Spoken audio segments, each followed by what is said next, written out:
Nope, yeah. It's flicking, I don't know why though.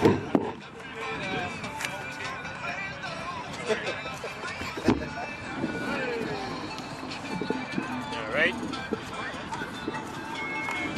There you go.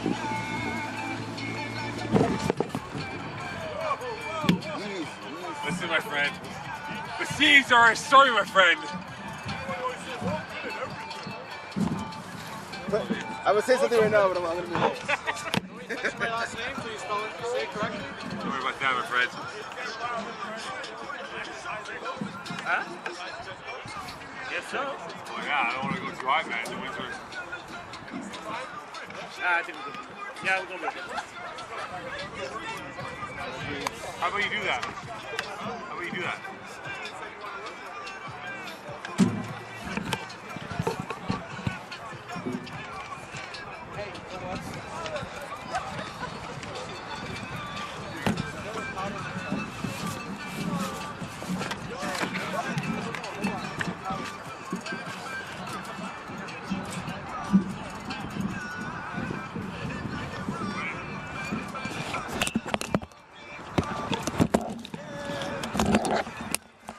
Test.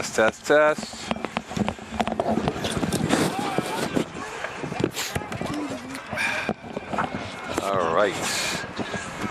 Test. Oh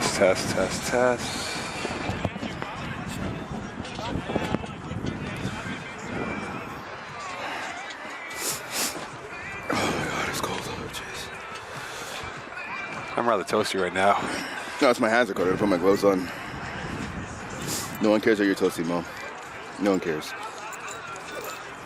All right. Oh my gosh. Ooh.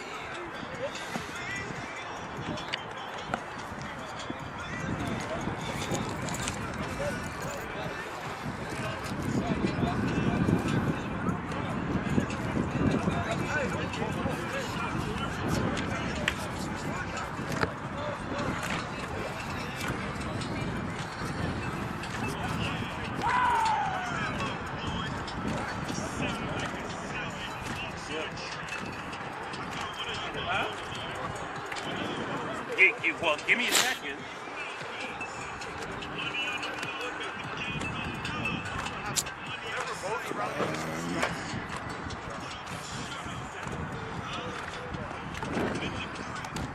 It's still coin toss.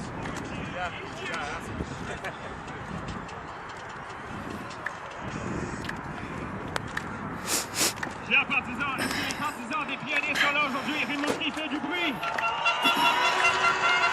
Champlain, sont là aujourd'hui. Champlain, make some noise. Rimouski fait du bruit, là aussi. Champlain fait du bruit.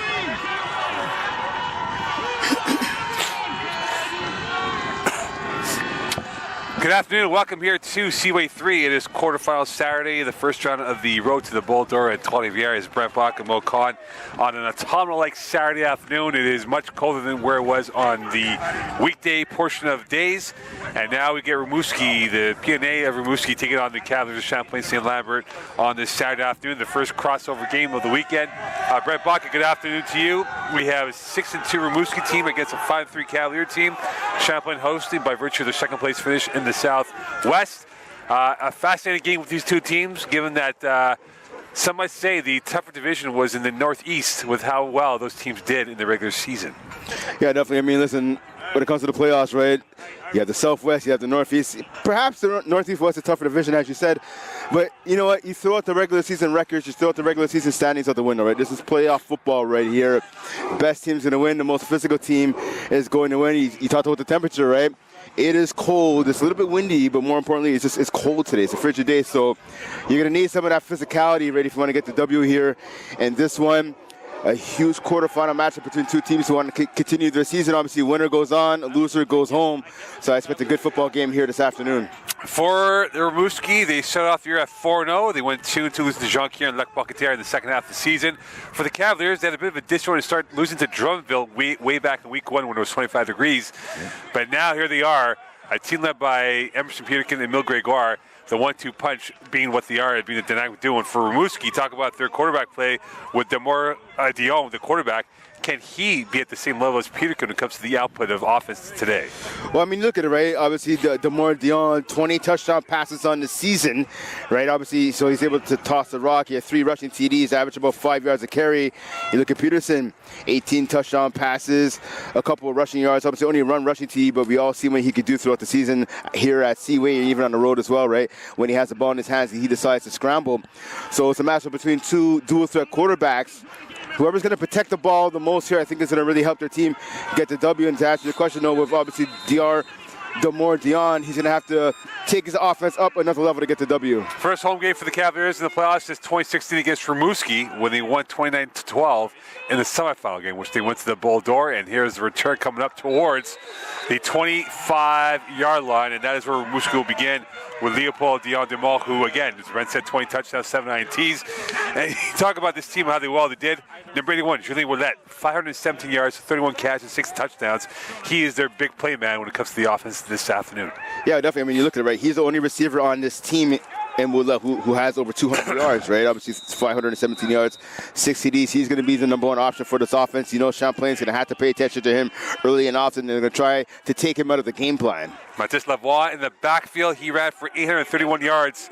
So that Ouellet-Lavoie duo could definitely be a punch. And here's that off to Lavoie. He gets through, and a big gain to the 40-yard line.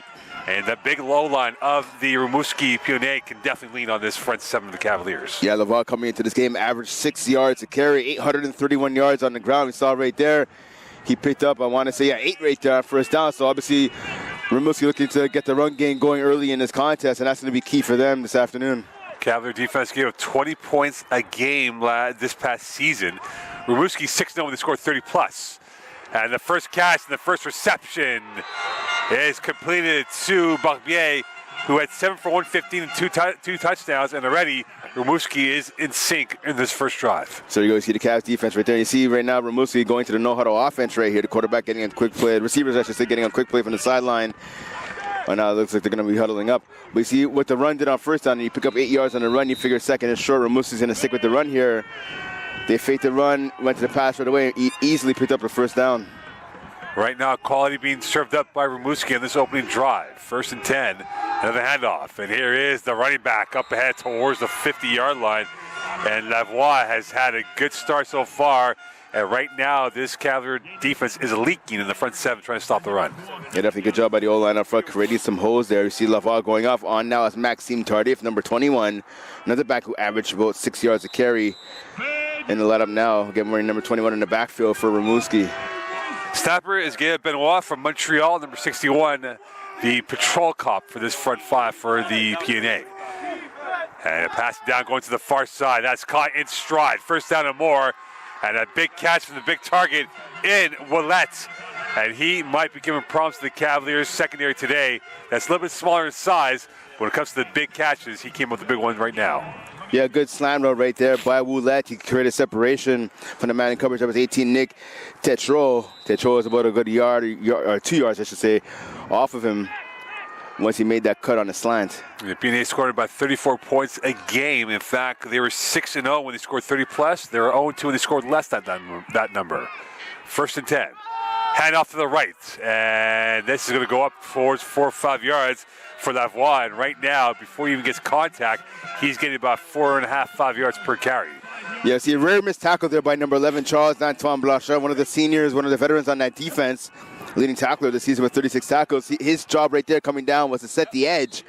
And we saw Lavoie just kind of put a little shimmer, a little shake on him right there. He was able to bring that run to the outside. Missed tackle by Blanchard, resulting in a big gain on first down. Lavoie down on the ground right now as he'll be looked at by the training staff. And for the Cavaliers, an untimed timeout for them to get things recalibrated as we're about 3 minutes of this first quarter play. And it's been a good-looking drive for Rimouski. It's been fluent and flowing with their GPS going towards the end zone. Yes, exactly. I mean, again, they're doing a good job of mixing in the run, mixing in the pass. Seems like they're alternating pretty much on every play. So if you're the Cavs, you know what? Right now, the mentality has to be bend but don't break. You're letting your opponents march on you. Right now, they're at your 30-yard line. Try to either to hold them here to a field goal or try to push them back so they'll have to punt.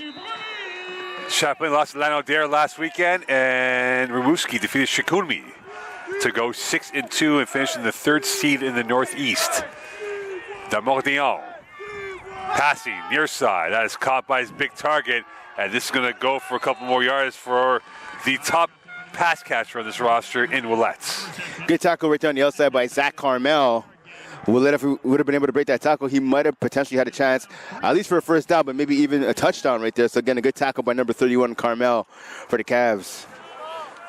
And now with that, we 3rd and 2. So big money down here for the Cavalier defense. Can they get off and hold this to maybe a field goal attempt for the PNA? Demodion, handoff, middle, and this will be close to a first down as they chisel their way up for a couple yards by Tardif. And we'll see where they mark it off. And it'll be a first down for Rimouski, and they'll move those sticks. Again, so I like what I'm seeing right now out of this whole line for Rimouski. Right, they're able to they're creating separation at the line of scrimmage, just creating some big holes to the A gap and the B gap, and the running backs, they're making one cut and they're hitting those openings. Far side is Jacob Gagnon on the width and on the far right. 1st and 10 for Rimouski. And now going deep left side, one-on-one, and an easy touchdown for Rimouski. Willette getting the grab, and they are off and running with a 6-0 lead in Seaway 3. Yeah, that's a Nick Tichot there was guilty looking in the backfield. I think he thought it was going to be a handoff. So the quarterback sell like he was going to hand it off there quickly. It wasn't a huge sell, but it was enough to get Tichot to kind of stop in his tracks right there, and the receiver just burned him to the outside. And like that, they have liftoff to their offense. 6-0 lead, a cool drive for Rimouski. And if all signs are what they are, Brett, this could be a high-scoring game with these two teams. We have 2 of the top 5 scoring teams here on this field this afternoon. The hold, the kick, and the operation is good, and a 7-0 lead for Rimouski. And this is what they wanted, a dream start on the road, far away from Rimouski, coming down to Montreal, 6-hour bus ride. I mean, look, if you look at Rimouski's offense in the regular season, right, they had 274 points. That's ranked 2nd in the Northeast Division. They went up and down the field again. They mixed in the run, they mixed in the pass there, and they made that first drive look easy right against the Cavs. You're obviously going to expect the Cavs to come out defensively. Now they know what's going to happen here, make some adjustments now on the sideline. But now the Cavs offense comes onto the field, you know, and momentarily led by Emerson Peterkin, right? They had the 2nd-ranked offense as well, right, in the Southwest, 244 points. 6 points off of first place Uruguay, who had 250 points, right? So, I mean, the Cavs right now, they were delivered a couple of body blows, maybe an uppercut there by Rimouski. Now it's the Cavs' turn to go from defense to offense and lay some blows themselves. And here's Julien Willette, Mr. Everything for this team, receiver, kicker, punter, you name it. And now he'll get things back underway with 10:36 left in this first quarter of play. A 7-0 lead for the PNA over the Cavaliers. And now Blanchard on the near side. This will be going towards a 5-star turnbull for Emile Gregoire, the 1,000-yard receiver man for the Cavaliers, bringing it down to the near side as he dekes his way through, still going, and he is brought down at the 33-yard line, and that is where Emerson Peterkin will begin his voyage this past season. Almost 2,000 yards passing, 18 TDs, 2 INTs, and he ran for 151 yards. And he's got his good pass catcher back in PJ Frederick, who was missing for most of the season due to an upper body injury. Yeah, Frederick made his return last week against Lanaudière. Had a bit of a quiet night, I believe 2 catches for 4 yards, but just to have his speed on the outside, he's the fastest receiver on the team. To have him line up at the wide spot and just have him keep the defense honest with the speed, right? That's going to open things up underneath for all the other receivers. 1st and 10, double running back to Peterkin's right and left. Blitz from the middle, and here's the handoff, and Sassy will get about 4 or 5 yards as he was brought down with a 2nd-level defense led by number 53 and Andre-Philippe Dubé. Yeah, so nice pick up there by Sassy, but I like what I saw right there out of Frederick. Frederick laying the block on Vincent Meka, just driving him back about 10 yards once he made initial contact. And with that, it'll be 2nd and 5 for Rimouski. Tashawn Gordon in the backfield. 3-by-2 look for the Cavaliers on the passing option intent that they have here. Blitz from the near side. Peterkin first pass, and that is caught by Ralph. Fingertip grab on the hook grab, and that was tackled rather quickly by number 11 for Rimouski in the DB in Macias. So I thought the one Meka there getting blocked on a previous play. He laid a big wall up there on the Champlain receiver who made the catch, again, Christopher Ralph right there. Good job by Ralph hanging on to the pass right there. His quarterback needs to do a better job of not giving him a pass where he gets lined up there. But again, a good catch by the receiver. 4-pack to the right of Peterkin. It'll be a 1st and 10 from the 44. Opening drive for the Cavaliers. Another quarterback draw, and now it is Peterkin on the twist and turn. To the near side he comes, dashes his way through, plus territory, brought down by the linebacker in Philippe Dufault. And you talk about the flag thrown up there, and this will be against who? It's against MC Peterkin, and he'll be called for objectionable conduct. So the first down will count, but they're moving back pretty much square one again on this previous play. And that's not a good penalty right there by your quarterback. You're the leader, not just of the huddle, but of the team, right? You got to be smarter than that. You can't be taking those penalties. Again, you have a nice run there. It was first down. You picked up a nice run. I think it was enough for a first down, but yeah, that's an undisciplined penalty right there. You talk about a rush of blood to the head, and that was a rush of blood to the head in terms of the penalty against the Cavaliers. So it'll be a 1st and 10 from the 47. Rimouski showing blitz again, and they will get 5 free yards, as unfortunately they're a little bit twitchy on the line of scrimmage, and that will give the Champlain Cavaliers a 1st and 5 going forward. Yeah, good job there by Peterkin using a hard count right there to draw the opponents offside. I think that was number 29 there, and Philippe Dufour, he was coming on the blitz, and he showed a little bit too much that he was coming. So going to free 5 yards there on first down for the Cats, now sitting out 1st and 5. 3 down linemen for the PNA, 1st and 5 from the 52. Peterkin's got Deshaun Gordon in the backfield. Again, blitzing both edges. And they'll readjust their play call and get this going back once again. Peterkin passing down, going near side. And that was over the head of Frederick, and that had too much meat in that pass. In on the coverage was Vincent Macias, and this will bring up a 2nd and 5 for the Cavaliers. Yeah, it's going to be a matchup to watch all afternoon. Again, I talked about Frederick going against Mika. There on the outside, number 2, obviously for the Cats, number 11 for Rimouski. Mika showing already he can be physical, as has Frederick. And this will bring up a 2nd and 5, 8:13 left in this first quarter. 3-pack to the left for Peterkin, Gordon in the backfield. Blitz from the middle. Here's the head up to Gordon, and he will blast his way through for a first down and more into the Plus territory. And Deshaun Gordon's first carry of the day. And during the regular season, he had 46 carries for 253. And the man wearing the orange gloves looks like he's more of Rimouski with the team colors on his gloves and cleats. Yeah, definitely. Maybe didn't get the memo, I don't know, or maybe he's just rubbing in Rimouski's face. But nonetheless, as you said, a big run right there by Gordon, picking up more than enough for the first down. Now the Cats have the ball on Rimouski's side of the field. I like this drive so far for Champlain. Silky smooth to Sean Gordon, and now they have a 4-set receiver to the right. Sassy the motion man with Grigard to the left. Pop pass, and here is Ralph. Ralph to the width, around 1, around 2, to the 40. Dancing his way through, and up to the 35, and brought down more than enough for a first down for the youngster in Chris Ralph, who had 8 catches for 170 and 2 touchdowns during the regular season. Yeah, good run right there. That's basically, looks like a jet. You said pop pass. That's pretty much a different version of the jet sweep right there. Good job by the runner there, and Ralph evading not just 1 but 2 tackle attempts to pick up a first down for his team on the sideline, and that's the speed that he brings to this Cavaliers offense in Christopher Ralph. Good receiver, but also a good runner with the ball. Clock is stopped, 7:12 left. Injured PNA on the field. And Rimouski's first trip back to Champlain since 2016 when the Cavaliers beat Rimouski to go to the Bull Door. And in that game, the DC for the Cavaliers was involved, and Tommy Tridos Rodley. And also Jeremy Murphy, who's now in the CFL with the Winnipeg Blue Bombers. So a few former Cavalier players of great recognition. Jarek Richards also had a cup of coffee in the CFL. And we have 1st and 10 for the Cavaliers. Brent Bach and Mo Khan on this Saturday afternoon. An overcast early start to this day. The rest of Div 3 will be tomorrow afternoon. And the winner will move on to the semifinals. Will be one step closer to Trois Rivières, the site of the Bull Door, in a fortnight's time. Yeah, these 2 teams sharing the Saturday spotlight, the only game, as you mentioned, in D3 this afternoon. Early movements, and who was the culprit? He's going to be left tackle there, yes. Katarina. And that will be a false start by Katarina, and they'll move back 5, and this now becomes a 1st and 15 for the Cavaliers.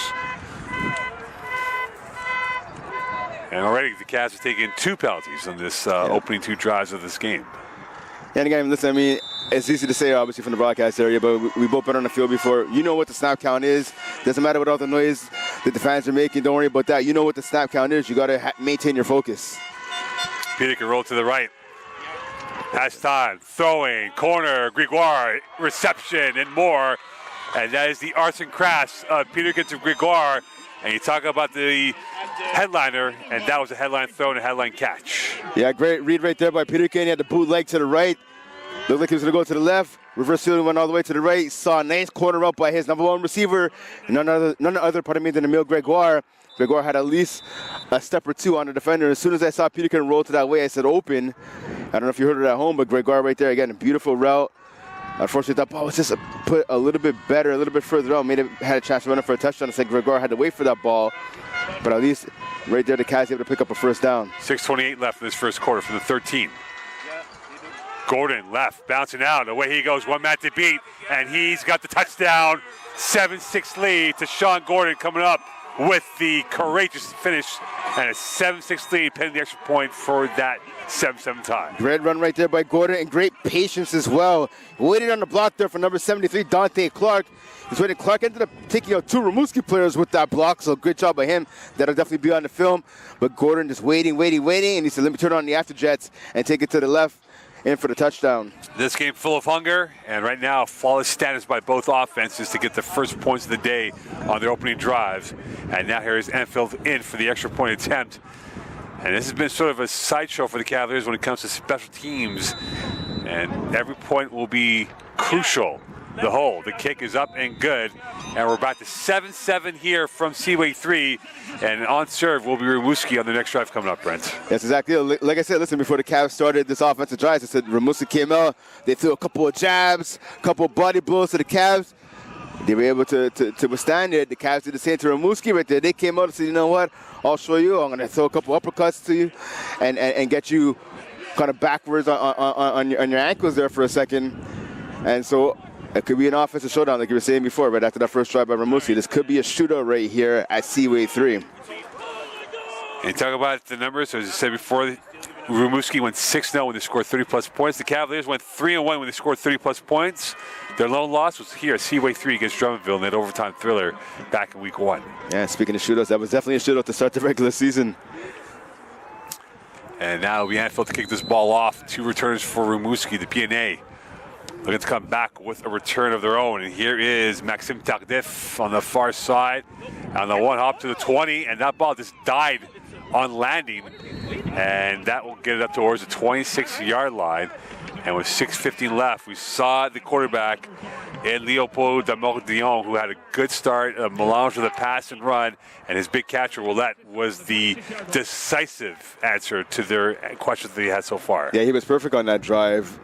And Damordion didn't throw an incomplete pass. Again, like I said, they mixed it in the run. They picked up about 6 to 8 yards to carry right there on their opening drive. So again, and that's the key to success, right? You have to keep defenses honest. You can't just become one-dimensional. You have to have maybe not an equal amount of passing to running or running to passing, but you have to at least mix in a little bit of both. And that's what Rimouski did in their first drive. I imagine they're going to continue that trend here today. Handoff left, and this is going to bounce out. Lovely footwork. Great balance and run by Lavoie as he fumbled the football. Whistle was blowing, so the ball in the play is dead. And with that, it'll be Rimouski ball. The turnover will not count.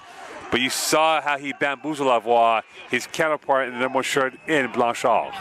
Yeah, well, he broke tackle by Levasseur. I think Levasseur, yeah, that's who missed the tackle. And again, I talked about Blanchard earlier. Same thing for Levasseur.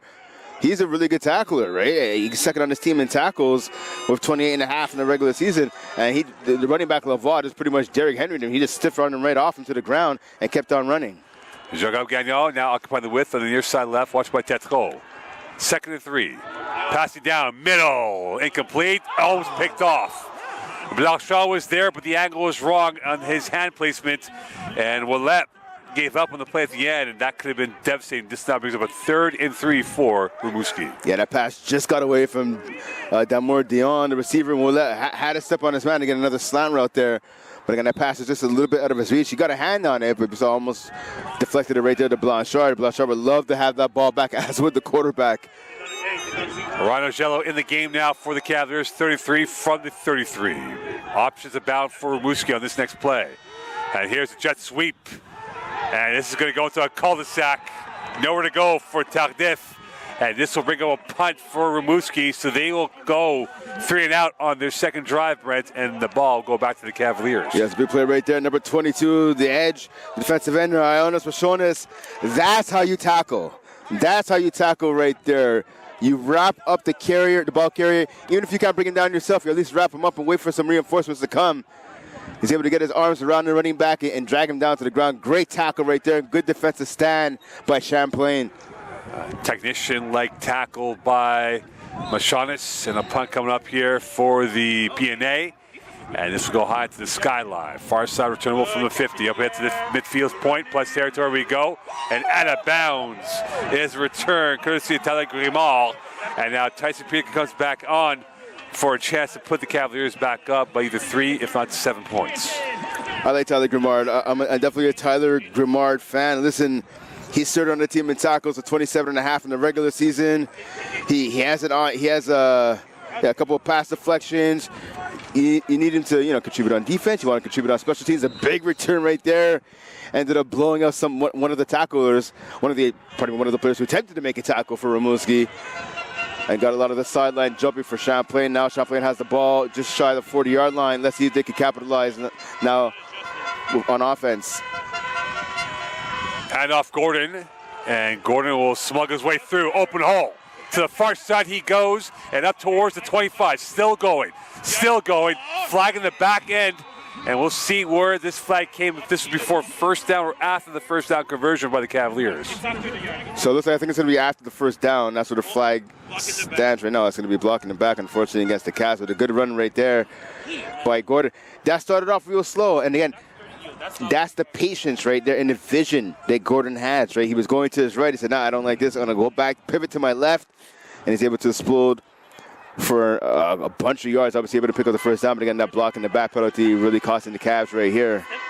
And let's move back to the 35, and the Cavaliers are huddled up at the 50 for whatever reason. So yeah, that's way too far. It definitely wasn't a 15 or 20-yard penalty. No, they're getting the Fitbits in, though, for their steps. So south of 4, 7-7 game, and this will be marked off at the 36.5-yard line of the PNA territory.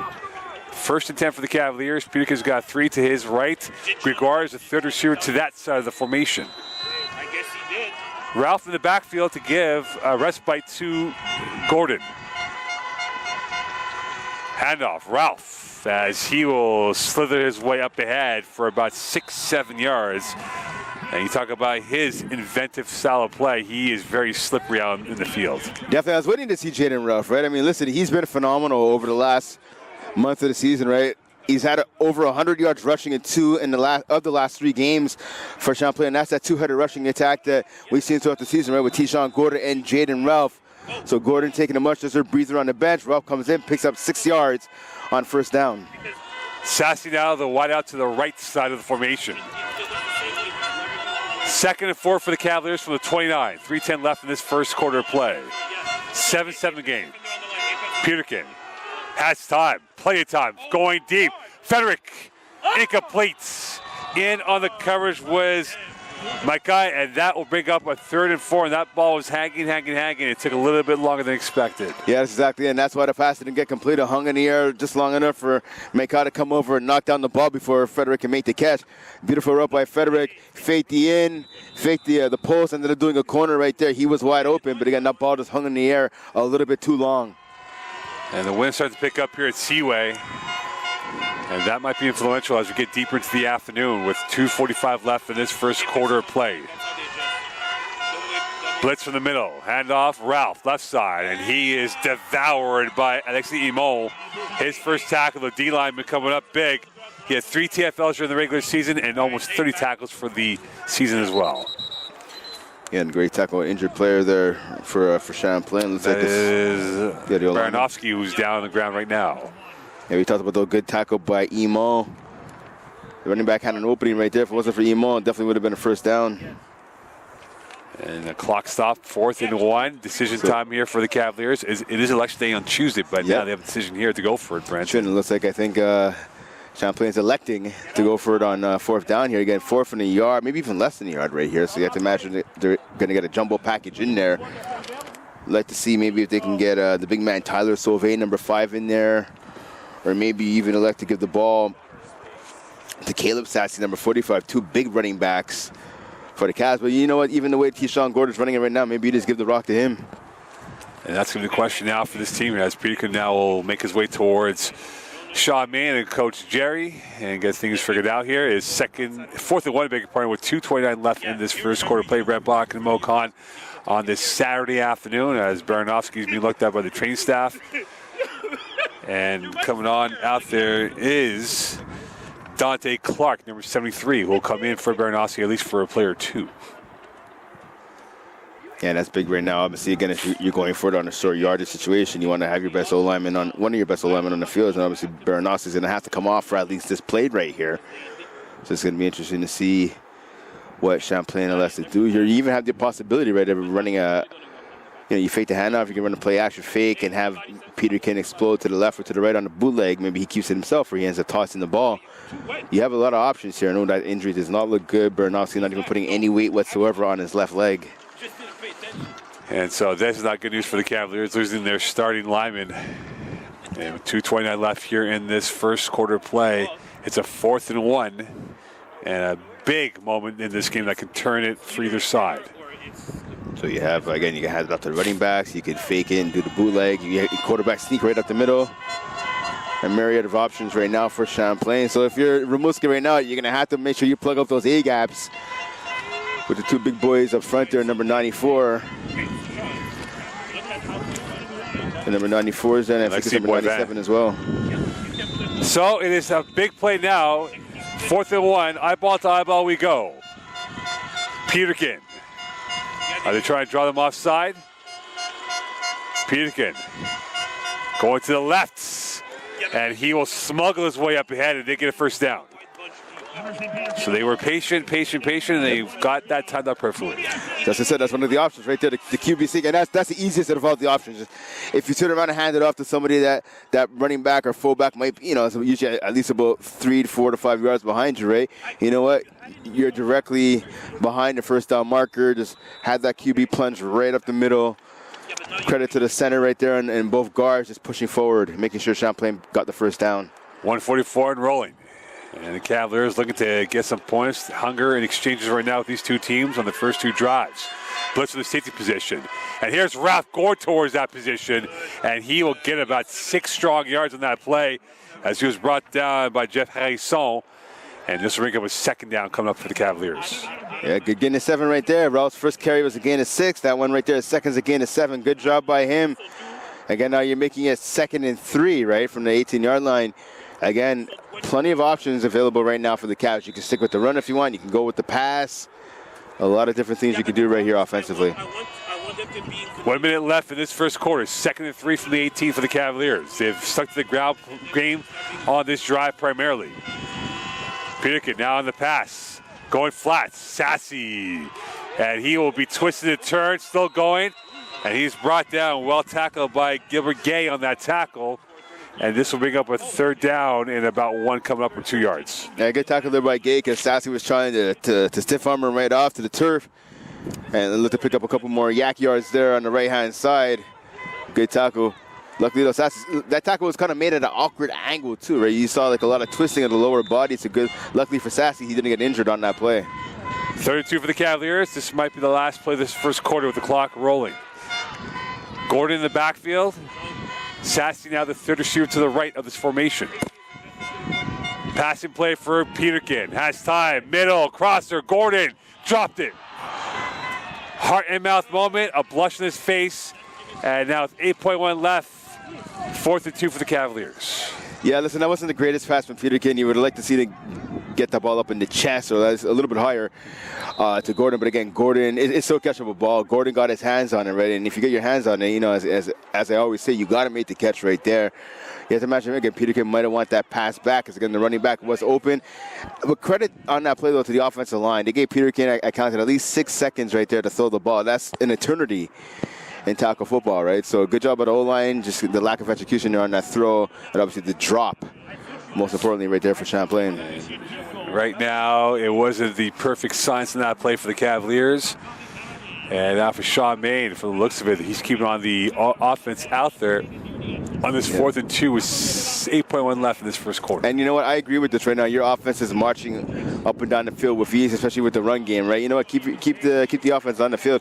Worst case scenario, if you don't get a first down here, if you turn the ball over, Rimouski is getting the ball pretty much in the shadow of their own end zone, right? Your defenses came out and forced the punt, right?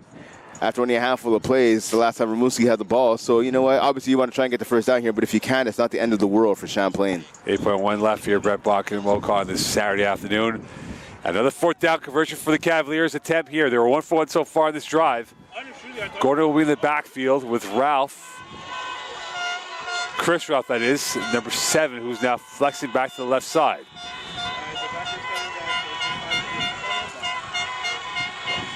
Rimouski showing blitz, and 5 free yards means what? For who? So Rimouski right away is saying is against the Cavs, yeah, and it is. Yeah, Peterkin he's hot right now. He is hot at his teammates or whoever jumped offside. And this will bring on the field goal unit for the Cavaliers, and it'll be Enfield who'll come on out here for this field goal attempt. And you talk about this team this year, Enfield 1 of 4 from field goal range. And this is from roughly 28 yards or so from the right hash marks. A little bit trickier on the right side for a right-footed kicker. He'll have to curve it in here to give the Cavaliers their first lead of the day. The snap, the hold, the kick, flag is up. Kick is good, but the flag came in from the Rimouski side of the field. So it's 4th and 7 right now. So. And it'll be against Champlain, so we'll move back by 5. So the Cavaliers have shot themselves in the foot multiple times in this first quarter, and this becomes 5 yards a little bit more difficult for Enfield. Yeah, well, listen, at least Enfield got the kick off, and it definitely would have been good for 5 yards further, but you don't want to push your luck right here. And with that, another field goal attempt. This will be from the 32.5, roughly, if not 33 yards for the Cavaliers. Sassy, the holder. Enfield taking a deep breath. 3.6 left. This could be the last play unless there's a penalty. A test of fiber now for the Cavaliers. The snap, the hold, the kick is up, and it is wide right. Returnable for Rimouski, and they will get it out of the end zone. So the Cavaliers give up not 7, but 3 lost points. And just like that, we go to second quarter action here. Rimouski's up, or Rimouski get the ball back, 7-7 going forward. Yeah, again, we talked about the focus, right? You need focus, you need discipline, especially in the postseason. You need it for any football game, but again, especially in the postseason, right? And you just took points off the board. I understand, listen, Gordon dropped the 3rd down pass there. That would have at least got a first down and extended the drive, but that happens. But then to get the field goal and have a call back due to a procedure call going against you, and then you make the field goal 5 yards further, we said again, on the previous kick, Enfield looked like it would be good from an extra 5 to maybe even 7 yards back, but you don't want to push your luck right there, and the Cavs did, and they got burned. And with that, Rimouski gets the ball at the 20-yard line, and they come up unscathed. Gave up no points on that drive. So both teams on their second drive come up empty, and now here is their quarterback, Leopold Damordion. And the Cavaliers showing blitz from Blanchard on the far side. Passing play, and that is dropped. Barbier was the intended target, and during the regular season, he had 7 for 115. He had 1 catch in the first quarter, but that was a drop by the number 9 shirt. Yeah, you have to give credit right there to number 6. The Cavaliers sideline is jumping up and down right now. Ryan Aguello, lady hit on the receiver, caused him to drop the ball. It's a good job by the linebacker right there, dislodging the ball from the receiver before he had a chance to secure the catch. 14:35 left in this first half. Rimouski opening drive, second quarter. Here is the handoff. And the patience, the spin, the twist and turn still going. Lavoie brought down by a swamp line of black uniforms for very minimal gain. Oh, wait. Yeah, it's a good penetration. My apologies. I thought there was going to be a penalty throw in there, a flag throw in there. Yeah, good penetration right there by the D-line for the Cavs. Able to cause a running back to have to change directions there. He got wrapped up for a second in the backfield. Got loose there for about half a second, but Batiste O'Doyen coming down, number 4, cleaning up the garbage right there. And O'Doyen playing the 3-tech now for the Cavaliers inside. That'll be a 3rd and 10 for Rimouski. Demodion going near side. Willette chopped at the legs. And this will bring on the punt unit. So a second straight 3 and out, perhaps, or they're going to go for it. And they'll bring on the punt unit here. So that's 2 3 and outs after a fly start with the opening drive. And Champlain get the ball back with perhaps good field position going the other way. Get that Cat defense coming on, making a quick stop right there. They had a bit of a deflation, obviously not getting that field goal, leaving points on the field. They said, you know what, defense, like, we'll take it from here. Quick 3 and out. Good tackle on the outside by number 12, Tyler Grimard. He's been active so far in this game on defense and on special teams. Good tackle right there to make sure the receiver couldn't get free to get the first down. Run the ball with the wide. 4th and 5 from the 25, that is. And here is the punt from Drapeau. And this is going to go high in the air. Blanchard returnable from the 50 on the run towards the 45. To the 40, far side he goes. To the 35 he comes. And he is brought down by the shirt from behind. This time by Barbier. So the Cavaliers will get wonderful field position here on a Cavalier burst by Blanchard. I think the Cavs sideline had their hearts in the throats there for a second. Charles Antoine Blanchard didn't feel that one cleanly. He didn't want to let it hit the turf. He didn't want to get the one hopper right there. Looked like he had a bit of a bobble as soon as the ball hit his hands, but hey, credit to him for securing it there and taking that ball up the sideline, picked up about an extra 15 yards, maybe even 20 on that punt return. And we saw that with Ronald Acuna Jr. with the Braves during the regular season. And now with that, it'll be a 1st and 10 from the 29-yard line for the Cavaliers.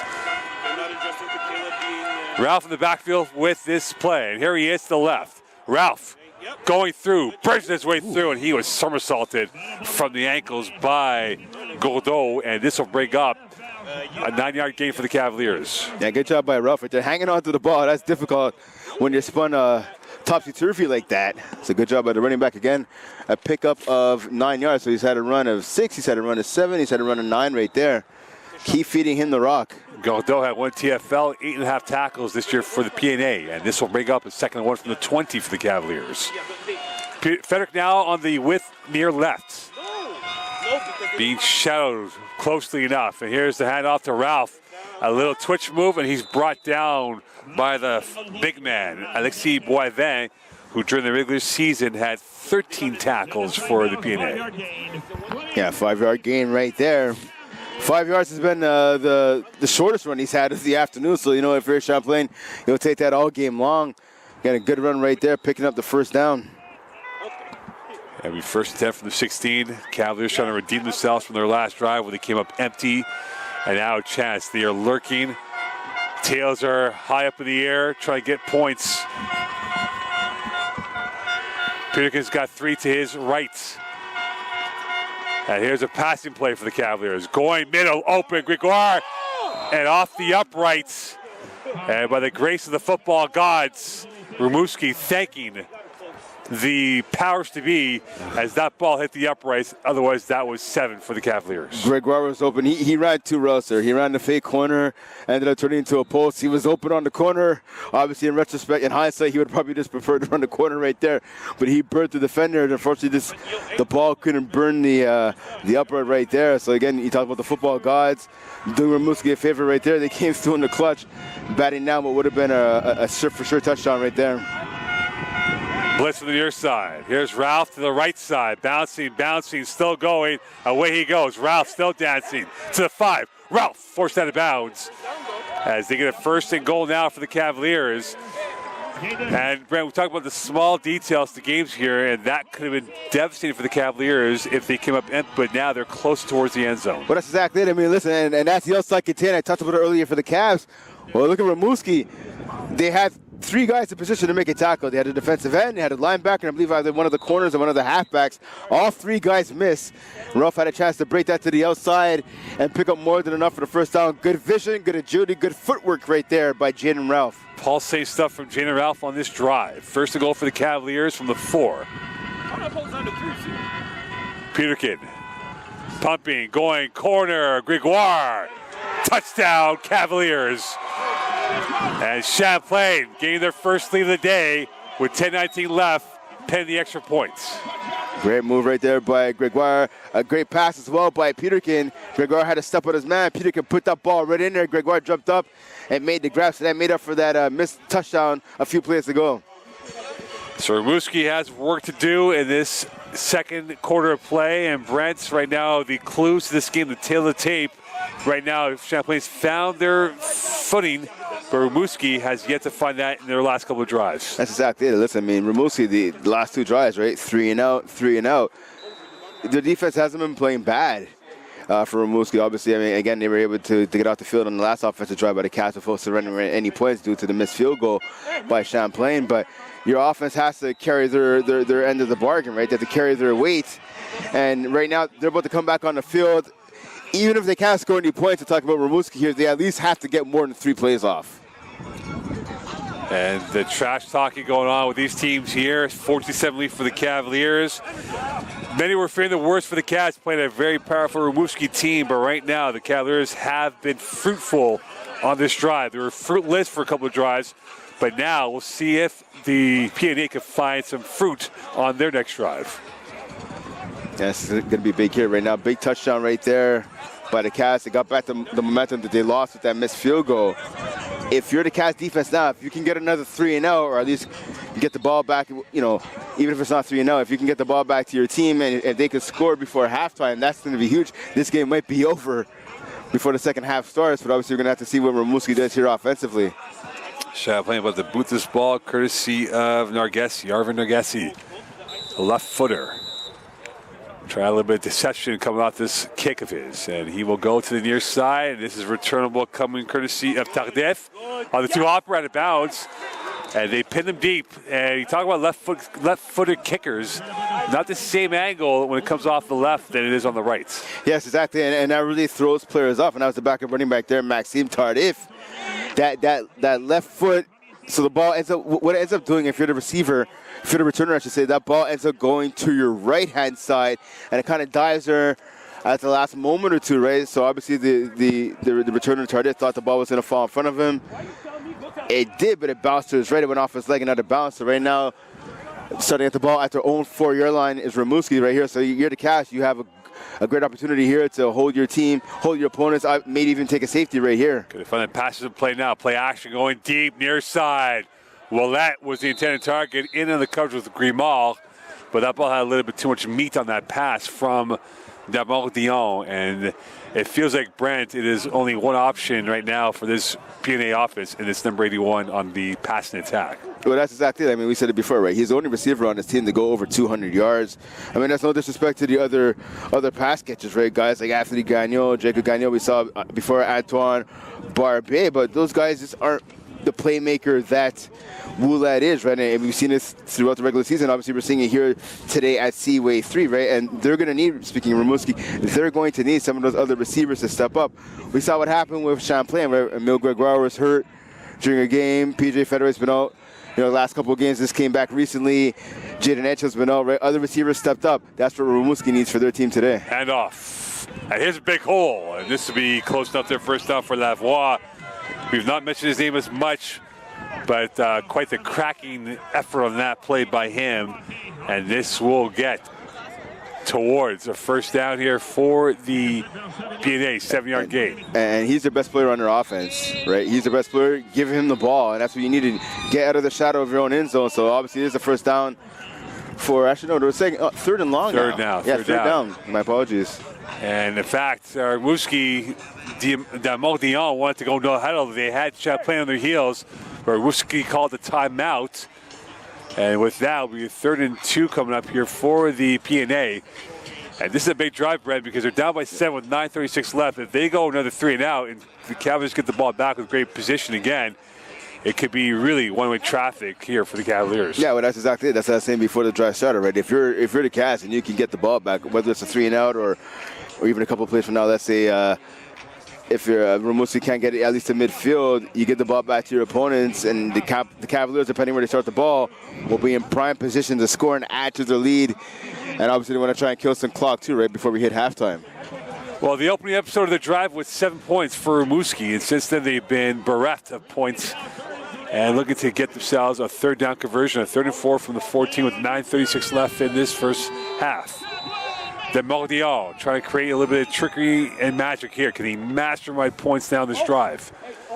Going to the left, far side, Willette. And he went up in the air. The catch radius is right there, but Tetsuko was a bit better as he came up first place on that PD. And now it is decision time for Rimouski, and they'll bring on the punt unit team for this sequence. Yeah, you have to punt here. I mean, I understand it's only 4th and 4, but if you don't get it, you're giving the ball back to your opponents inside your own 15-yard line. You have to punt, or at least try to play the field position game. You have to wonder maybe even if they decide to take the safety, you give up only 2 points, but then you get to kick off the ball, and you have Champlain taking over on offense a lot further back. But to go back to that play, a good job by Tetro. Saw the ball was in the air long enough for him to come over and make a play. Batted it out the hands of Willette. Good play there by Nick Tetro. William Basti, the punter from France, is going to boot this ball, and there's a whistle on the play, and it appears it's going to be a flag against the Cavaliers. It'll be a first down for the Rimouski team. It was early movement by the Cavaliers, and 5 free yards. It means a lifeline given to Rimouski. Yeah, you can't have that. That's just it. Champlain right now, he has to be hot. The special teams coach obviously is hot as well. There's 2 players that jumped offside there. That was Makoto Reynolds and a BJ McMillan. All you have to do is, your only job is just to watch the ball. Watch the ball, make sure when it's snapped, do not jump. Obviously, the punter is going to go with the hard count in that. Just watch the ball. Don't move until it's snapped.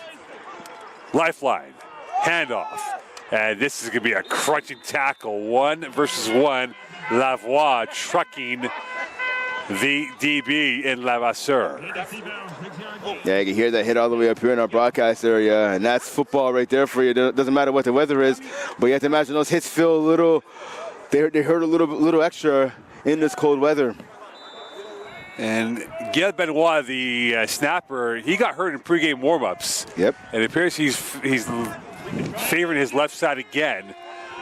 And it's a 3-pack now for Rimouski to the right of the formation. Another handoff. Lavoie trying to penetrate through, and his GPS will get him close enough to a first down. And now can the P&A punish the Cavaliers for their mistake on this drive with 8:20 left here in this first half?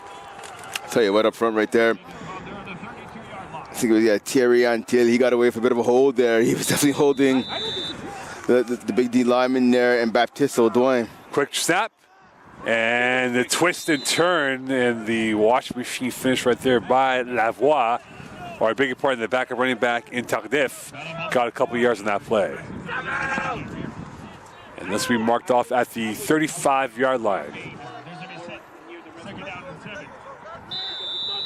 Audouin off. Cavaliers now 2nd and 7 for them, the 35-yard line. 7:40 left here in this first half. Tardif in the backfield for Dermodion.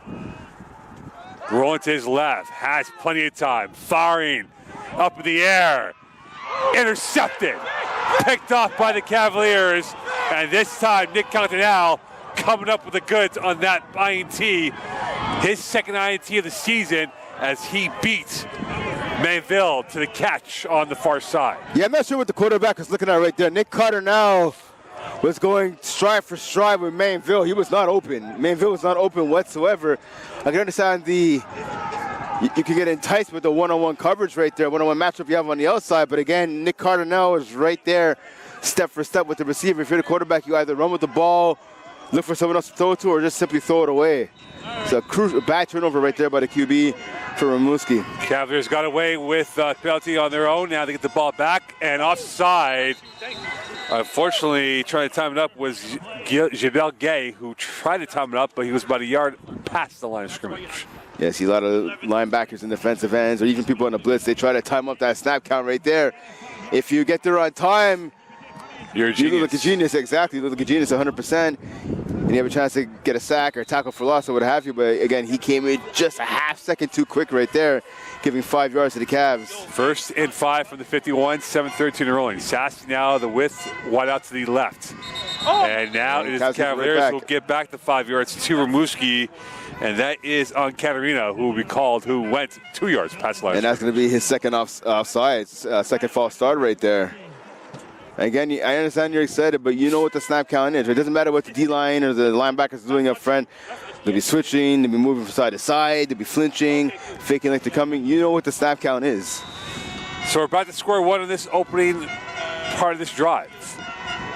Gordon, middle, and he will twist and turn to the 50, and he will get about 5.5 yards, if not 6, and that'll be marked off at the 51-yard line. So Tashawn Gordon, Ralph have had a good day grinding out the ball on the ground, and that might be the pathway here for the Cavaliers, with the ground game being plan A and plan B for now. Well, that's exactly it, right? And again, I've been saying it all year long, right? The passing game opens up the running game, and the running game opens up the passing game. We saw Champlain sticking predominantly to the run in this first half, but it's opened up the passing game. So now it's 2nd and 5 after that 5-yard run by Gordon. You can stick with the run here, or you can go with the pass. Do a play action fake that could open something up deep. 6:20 left for Peterkin. Going deep, near side. Frederick got it. 1st down and more as he beats the DB in Maxime Gosselin for the catch. And you talk about the aerial prowess. He targeted up in the air and caught the goods. Yeah, good job. Good back shoulder throw there from Peterkin. Saw that the receiver was stride for stride with Frederick. So Peterkin said, let me throw it a little bit behind my receiver. He'll know where the ball is coming. Frederick, good job showing his awareness. He's able to stop, jump up, and make the catch and survive the tackle to the ground. Good pitch and catch there from the quarterback to the receiver. From the 29-yard line for the Cavaliers inside the PNA territory. Brent Bach and Mo Khan on this Saturday afternoon. Blitz from the near side. Peterkin sees it, fired it. Frederick, second catch of the day, and away he goes. Bursting his way through, flagging the play as he was brought down by Micah, but we'll see if this flag will be on Ralph on the hold. Frederick looked like he was signaling like they meant to grab this face mask, but yeah, it's going to be a holding penalty, unfortunately, against the Cavs. So with that, the hold will happen, and this will move him back, but it was just after the 1st down gain, and we 1st down for the Cavaliers nonetheless. So Frederick starting to heat up now a little bit. Again, he missed a couple of games in the season. We had a chance to talk to him in the last home game in the regular season. He was ready to go then, he said, but obviously the team wanted to keep him up one more week, so he played last week against Lanaudière in the regular season finale on the road. He's been itching to get back. He's making an impact so far in this game. 1st and 20 for the 39 for the Cavaliers.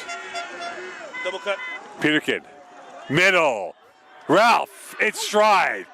Caught that with focus, and he was brought down by the safety in Gay. And this will be 2nd down coming up for the Cavaliers. So they regain the lost yards plus more. Yep. Good job by Ralph right there. And again, that's the speed and the agility he brings to the lineup. I talked about it before, right? He's a good pass catcher. He had a little pop pass, like a jet sweep there in the first quarter. And right there, he was by himself. He found an opening in the hole. He ran that post route right through it. Made himself an available target for his quarterback, Peterkin, saw him over the middle of the field. Good throw, good catch right there, extending this drive for Champlain. Ralph had 8 catches during the regular season, and that was a big one. And this becomes a 2nd down and pretty much a 1 for the Cavaliers. Gordon. Evades 1. Gordon to the near side. Gordon still going as he close up their 1st down. And he was forced out of bounds by Micah, and we'll see now. It is a 1st down for the Cavaliers. So if you're Rimouski, when you go in for halftime, one of the things you got to say, for both teams really, but more so for Rimouski now, missed tackles. Missed tackles. Gordon should have been stopped in the backfield right away as soon as he got the handoff almost. Again, he put a little shimmy. He went to his left, avoided the tackler, and then took the ball up the left sideline for a 1st down. Gordon driving with menace in this first half for the Cavaliers. Here's Peterkin. Here is Gordon. Open. Plenty of space. And he got tackled by the 5-yard line. Yeah, the turf monster got him there, unfortunately. See some of his teammates chuckling on the bench as well. Yeah, that's... You know he's going to hear about. He's coming to the side. Oh man, this is horrible for him. He's coming to the sideline right now. You know his teammates, his coach is going to let him hear about that one right there. And with that, it'll be a second down coming up here for the Cavaliers. 3 minutes left as we hit the 3-minute warning after this play. First person to let him have it on the sideline was Champlain. Sassy in the backfield with Ralph. Champlain knocking the door for more points. And here's Peterkin. And he kept it, and he is brought down. He was not going to fool the first line defense for Rimouski, and it was Imon in on the tackle for the PNA. Yeah, it's rare to say this, but Peterkin shouldn't have kept the ball right there. He should have just handed it off to Ralph right there. Ralph was coming on a little jet sweep to the right-hand side. Peterkin would have been better off just handing it to him, not taking those hits. Okay, he got bent backwards, and you can imagine, obviously, the Champlain sideline, they're kind of holding their breaths there for a second. Yeah, someone tackled him low, and someone came up high again, folding him backwards. So luckily for Peterkin, he was okay. He didn't get hurt on that one. Peterkin obviously electric with the ball in his hand, but right there I think he would have been better off just making the handoff. Big weekend of sports in Champlain. Men's and women's basketball winning yesterday. They'll play tomorrow afternoon against St. Jean and Edouard Maupetit respectively. And the men's soccer team going to the Nationals next weekend in Fredericton. And the Cavaliers looking to try to extend their stay by another week. Either they'll be on the road or will be hosting the playoff game next weekend, depending on what happens in the rest of the games tomorrow afternoon. And definitely, I mean, this is the exciting time of the year, right? Like football, the playoffs have started, right? On this side of the border, hockey's on, basketball's starting up. Soccer, it's nationals like you're talking about, right? It's an exciting time right now for sports, especially here at Champlain. Champlain, a familiar part of the territory, the neck of the woods, of scoring points perhaps. 4-pack to the right of Peterkin. Frederick, a big part, is isolated on the near side. Going to the backside, almost picked off. Well read by the linebacker, Imo, as he dropped back into coverage, and he got one palm on that football. And this brings up a 4th down here for the Cavaliers, and decision time for the Champlain-led offense, and he's going to keep it out there. Yeah, again, on 4th and 1, yeah, you can't really blame him. I mean, it looks like a long one, maybe a yard and a half. I like that formation, though. You see, again, that 4-pack on the right. That creates that one-on-one matchup on the outside. It's Meka again, who's back in coverage over Frederick. It was a good pass, but DB making a good play. And the Cavalier push. I'm pretty sure he does. Will get him a 1st down, perhaps. That, if so, that would be the 3rd converted 4th down for the Cavaliers. So Rimouski, a lot of their players are signaling it. Peterkin didn't pick up the first. I'm not sure the officials agree, though. They have a measurement. Nope, it is turnover and downs. And that might cost the Cavaliers. You talk about lost points now, Brent, that's 10 lost points that they should have had, and now. And Peterkin does not agree with that call. He's still standing in front of the ball trying to plead his case to the officials. You would like to see them at least bring out the chains to measure. The officials right away saying no 1st down for the measurement. I'm not too sure about that one. If the Cavaliers end up losing this game, talk about the lost points, Brent, that could be a potential field goal that could have got them a 2-score lead late in this first half, but now they're only up by 7, then say 10 at least. And maybe a lifeline again for the PNA. And here is a run for Lavoie, and he will get maybe 3 or 4 yards. Granberg in on the tackle. You talk about the mental focus right now, Brent. The small details is what we've been emphasizing so far today, and the Cavaliers have not done a good job on the small details on both sides of the football. Yeah, a lot of mistakes, a lot of self-inflicted wounds as well, right? Again, the missed field goal, the penalties, and again, not being able to punch it in on 4th and 1, right? Deep in your opponent's territory. You could have gave them a potential death blow right there. You would have had a chance to keep your foot on their necks right there. You get the 1st down and extend the drive, get some points. To the far side we go, and here's the catch by Tardif, and he is brought down by Tetro. And this will be for a very minimal gain. And now 3rd down coming up, Brent. And if they don't gain a single yard in this play, it goes back to your initial point. Do you go up 2 and play the geography of the field for Rimouski? Yeah, you know what, you'd have to, despite the bad showing right there on 4th and 1, but it has offense. You can't get too many chances, right, to get the ball, especially if you don't pick up a 1st down here, you only have the ball at your 7-yard line.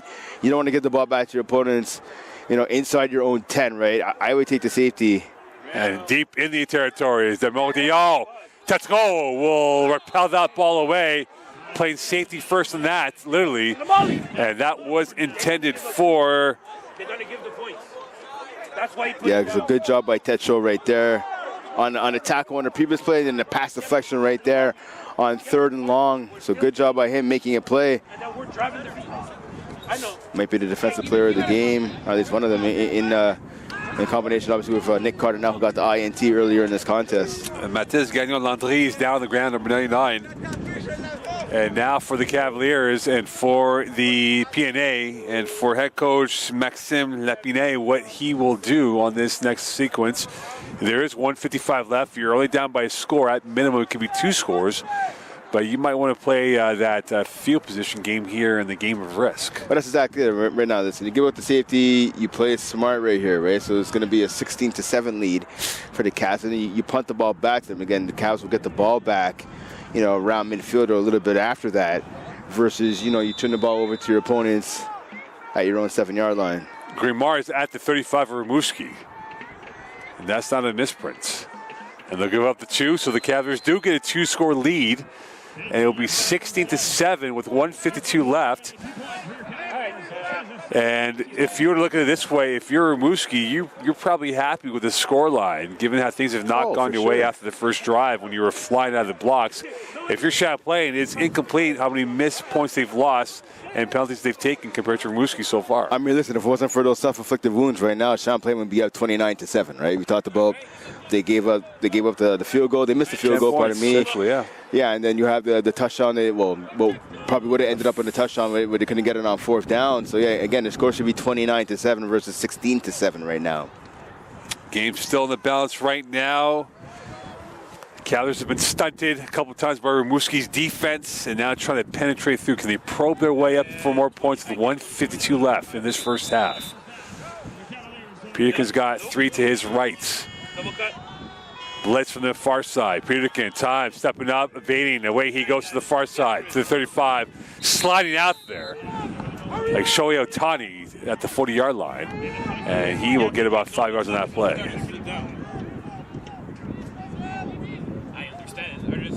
Dodgers win the World Series. Yeah, courtesy of former Brave Freddie Freeman. Canadian Freddie Freeman. And now here is Peterkin with 1:38 left in this first half. Pressured, away he goes. Throwing, Gordon open. Midfield, plus territory. And he will go out of bounds. And he was forced out by Bourget. And the Cavaliers now have Rimouski on their heels on this drive. And that's the vision right there by the quarterback, Emerson Peterkin, right there, playing like a 5th-year vet, if you will, at the pro level. Thought about running. There was an opening. There was a huge hole in the B gap and the C gap. The last second, he looked to his left and said, you know what, let me toss this to the running back. Let him get the yak yards right there, and that's what Gordon did right there. Good throw and good recognition by Emerson Peterkin. From the 48 of Rimouski. Peterkin pumping, throwing, far side, and that goes into the Rimouski bench. Frederick went airborne and unfortunately did not have the catch radius to come down with the football. Yeah, I would have loved to see Peterkin go back to the middle of the field. We had his receiver, number 7 there, Ralph. He was open over the middle. But unfortunately, he threw that ball to the outside, just a little bit too high for Frederick. Champlain tried to spread their wings in this game, and the PNA have clipped it at times. And now it's a 2nd and 10 for Champlain from the 48 with 1:23 left in this first half. It's a man defense right here by Rimouski, 1 deep safety. We've not mentioned Emile Gregard's name as much in the second quarter. Gordon through the swamp of the orange uniforms, and he will get about 4 or 5 yards. Whistle's blowing, so no fumble in that play. Tackled by Imon, who's been everywhere for the PNA defense. Yeah, it might even be again a 6, maybe even 7 on that run right there. A little extra effort there at the end by Gordon, keeping the legs moving and going forward. Yeah, he wasn't going to pick up a first down, but again, you keep those legs moving, you fall forward, get a little push from your teammates in the back via the O-line. Yeah, pick up a 5 right there on 2nd down. So now 3rd and 5 right here for this Cavs offense. And with that, a minute left in this first half. Clock is rolling. Blitz from the far side, and Peter can roll to that side. And here is the catch by Sassy, enough for a first down and more. Out of bounds. Isaiah Sassy had 17 catches for 222 yards and 2 TDs.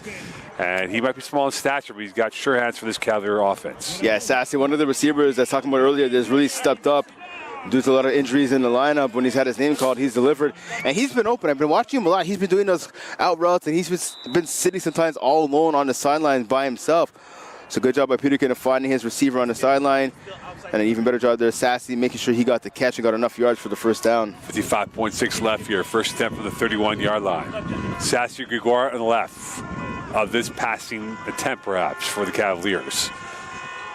Peterkin going corner. Gregoire through his fingertips. Double coverage as Gosselin was in the area along with Goudreau. And this will bring up a 2nd and 10 for the Cavaliers with 50 seconds left in this first half. Yeah, so it looks like that ball kind of fooled Goudreau. They definitely fooled Gregoire. Both players kind of stopped running, thinking the ball was going to fall shorter than what it did. The other receiver, the other DB there, Gosselin, ended up going a bit too far. But again, the first two guys I talked about, Goudreau and Gregoire, they kind of thought the ball was going to drop maybe about a yard or a yard and a half before it did. Gordeau looked like he had the edge on that ball. And this will be 2nd and 10 from the 31 with 50.7 left.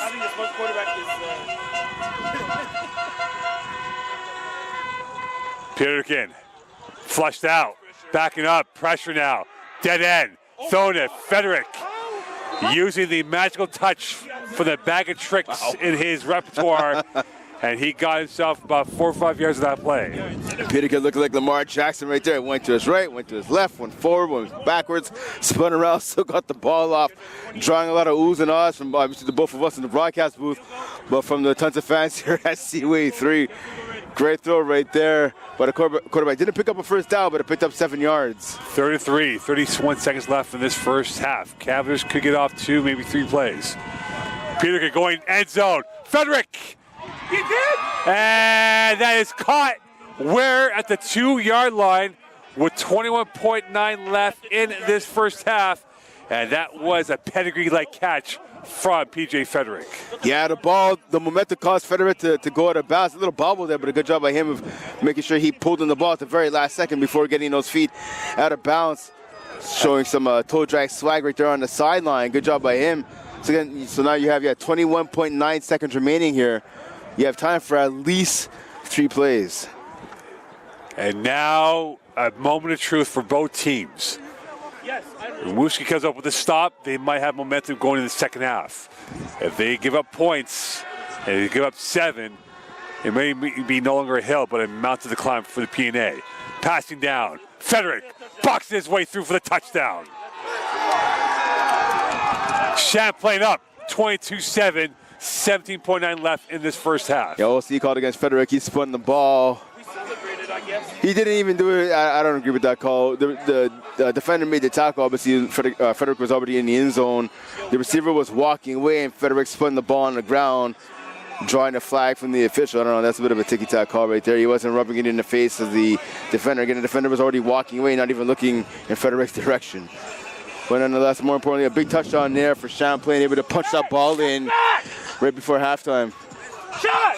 45, get back, man! 22-7 lead for the Cavaliers, 17.9 left in this first half.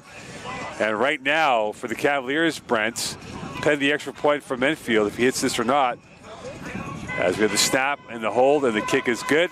23 without reply by Champlain against Rimouski in this first half. Yeah, the Cavs offense is on the road right here.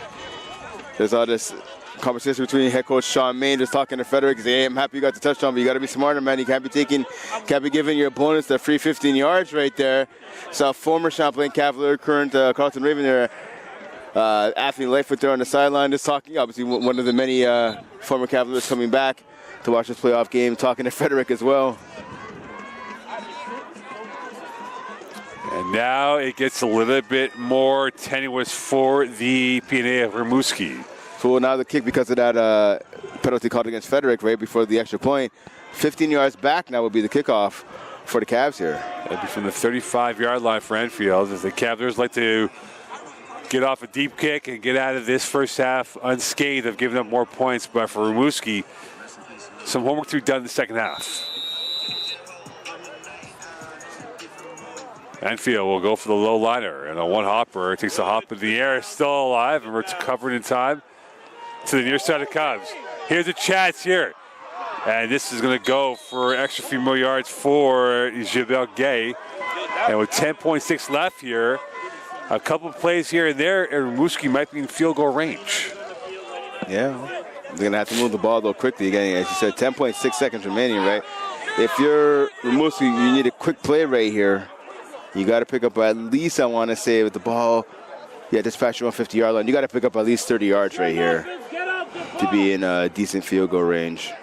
10.6 left from the 53. The Cavaliers will have about 6 DBs out. They're playing for the pass. And now in the game is Jacob Gagnon, who is receiver and a backup quarterback for this offense.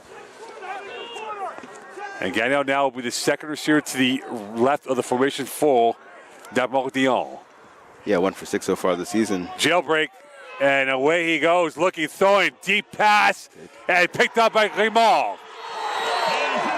Intended for Barbier, 1.8 left. Champlain will take a knee, and there's a flag in the play. So I think that might be going against Champlain, unfortunately, but after the interceptions, that's going to go with Hayden Demont.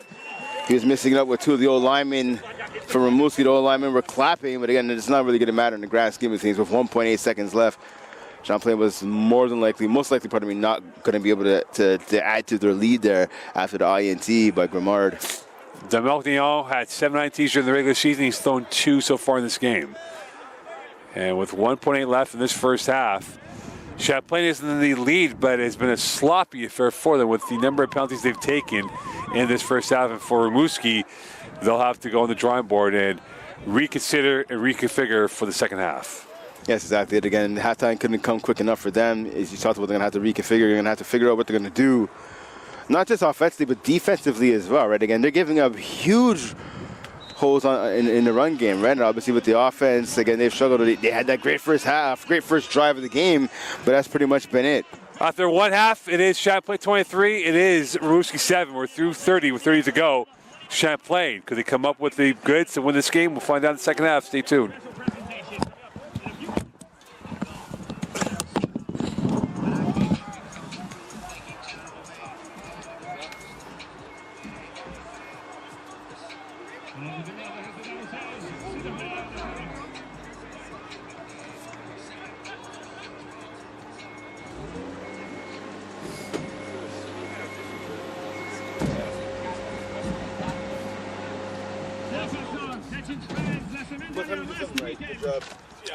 Your men's soccer team went up to Trois-Rivières. We have remporté le championnat. Provincial. Your Cavaliers men's soccer team won the provincial championship. Offensively, we're going to make some noise, Cavaliers, for your men's soccer team winning the provincial championship. Gagnant. Championnat provincial. La semaine passée, au stade Diablos à Trois-Rivières. Félicitations et faites du bruit, mesdames et messieurs. Ladies and gentlemen, make some noise for your Cavaliers men's soccer provincial champions.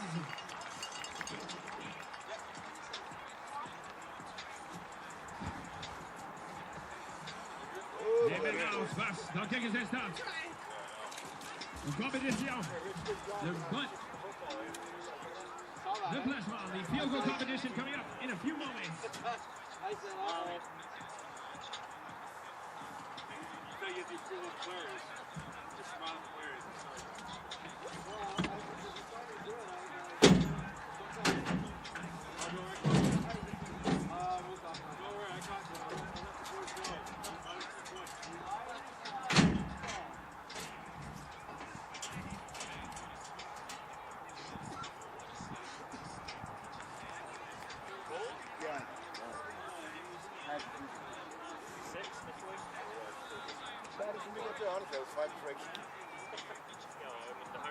Et donc, faites du bruit, mesdames et messieurs, one more time. Au championnat provincial, national soccer men's team, provincial champions 2024. Et donc, une compétition de placement, de field goal competition Ici sur le côté des bancs de Cavaliers bench side at the field goal mark. The competition is going on right here, and we are going to have some fun. Notre premier participant, our first participant, c'est quoi votre nom? Gabriel, vous avez quel âge? Alors, Gabriel de 12 ans, mesdames et messieurs, ladies and gentlemen, 12-year-old Gabriel. Fais du bruit, make some noise. For Gabriel, 12 ans. Quand t'es prêt, Gabriel. Placement réussi! Field goal is good! La première place, he's in first place. La prochaine participant. Gabriel, juste passe à côté pour le moment.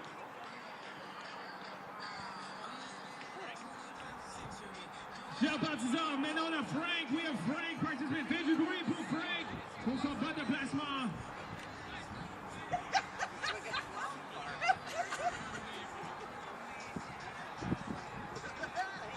Quand t'es prêt, Frank. Pas de placement. Juste manqué à gauche, just missed to the left. Une fois, fais du bruit one more time pour Frank. Notre prochaine participant, our next participant. Ronald Thomas. Fais du bruit, make some noise for Ronald. Quand t'es prêt, when you're ready. Oh, your ball is not ready. The ball is not ready to go.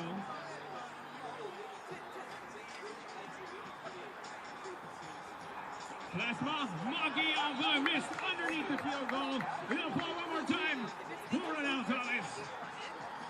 Et notre dernier passeport, last participant, Nikolai Joueri.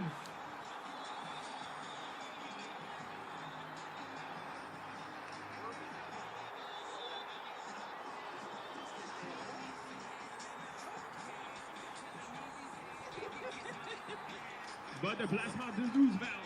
Maintenant, c'est juste Gabriel qui a marqué. It's just Gabriel who has scored his field goal. Nikolai can tie. But the placement de 12 balles. The field goal take of 12 yards.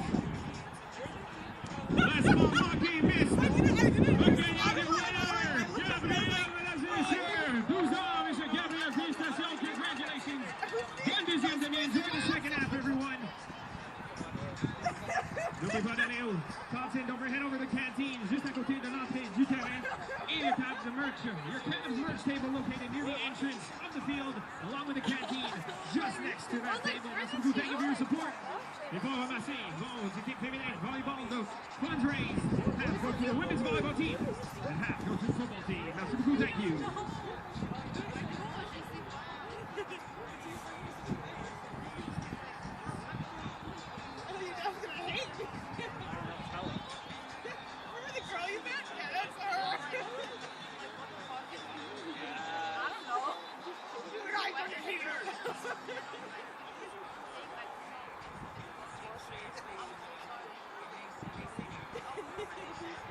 C'est tellement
C'est vraiment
cool!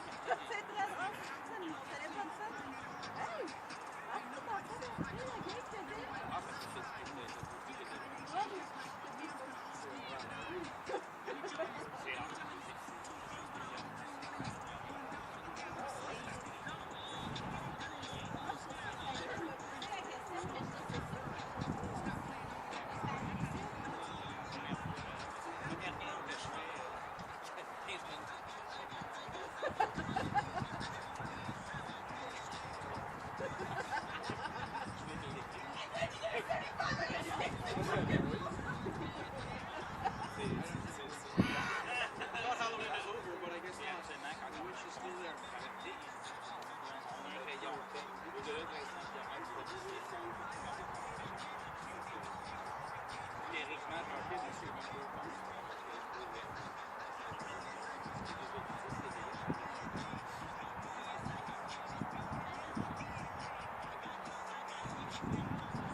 En montant dessus,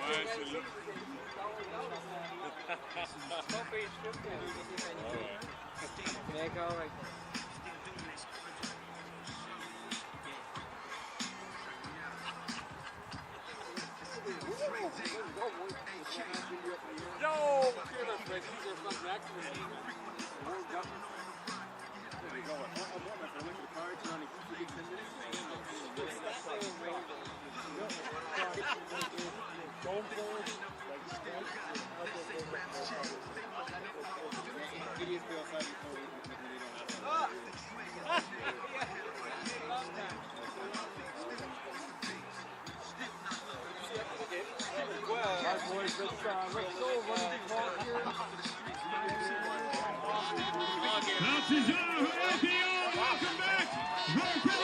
Welcome back, your Champlain Cavaliers!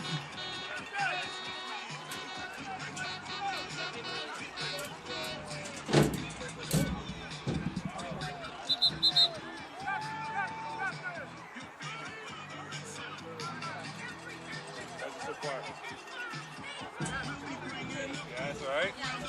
You get a hang of it though? You're good.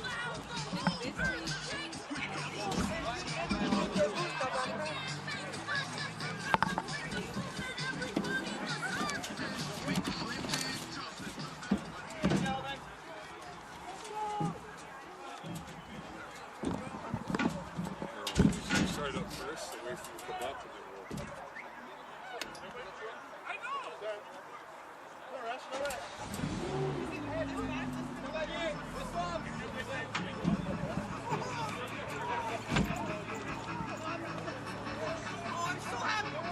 I might be too strung out on Cavaliers, overdosed on confidence, talking not together, it's not real. Drinking every day, no matter accomplishments, made it way too long, I'm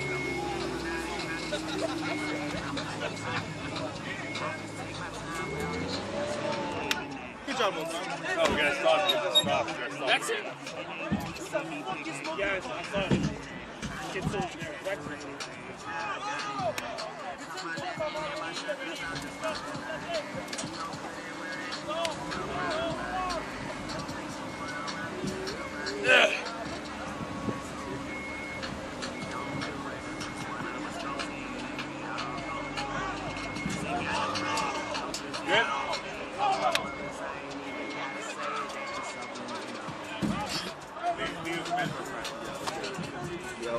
Good. Hey, right there. We have to be together.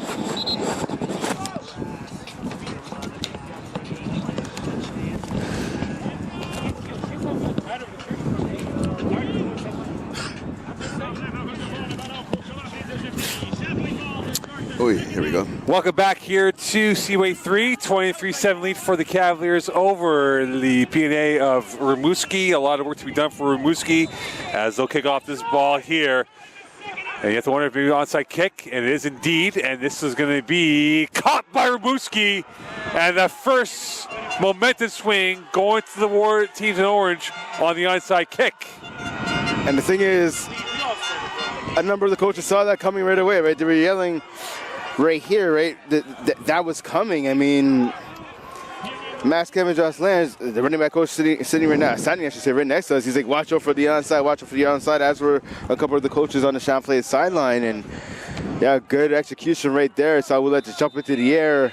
The best player on this Rimouski team and just pretty much snatch the ball right out the air. The frailties showing up for the Cavaliers on that onside kick, and now it is a free possession here for Rimouski. Can they punish them on this possession? Middle, incomplete, flagging a play, and that was intended for Micah, and in on the coverage was Marchionnes as well. Yeah, it's going to be PI on Nick Carter now, and he's actually favoring his left arm right there, and you can see that right away. He definitely bumped the receiver before the ball got there, so good call there by the officials.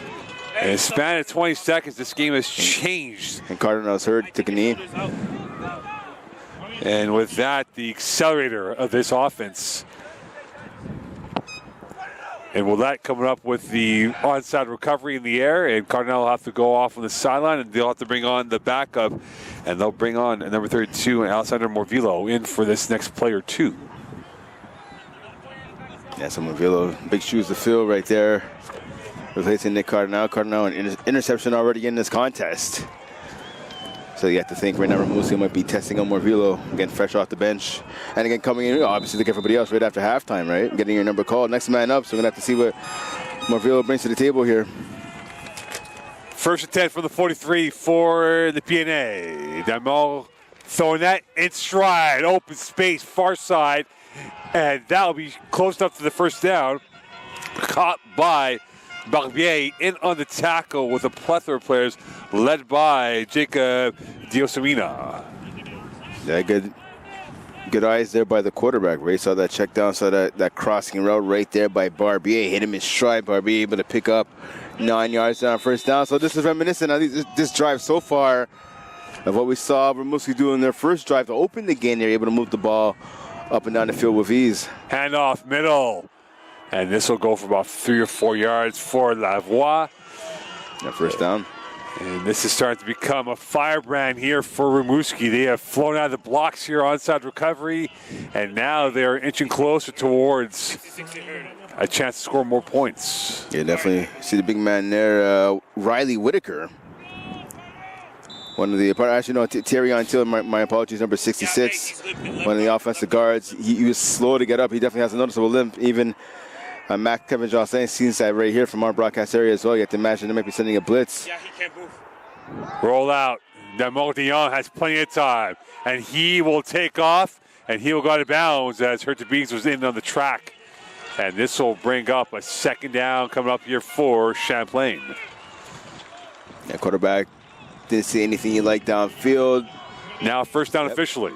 Yeah, that's exactly this. Yeah, good run by the quarterback. I talked earlier about Damor Dion. He's able to scramble with the ball, averaging 5 yards a carry coming into this contest.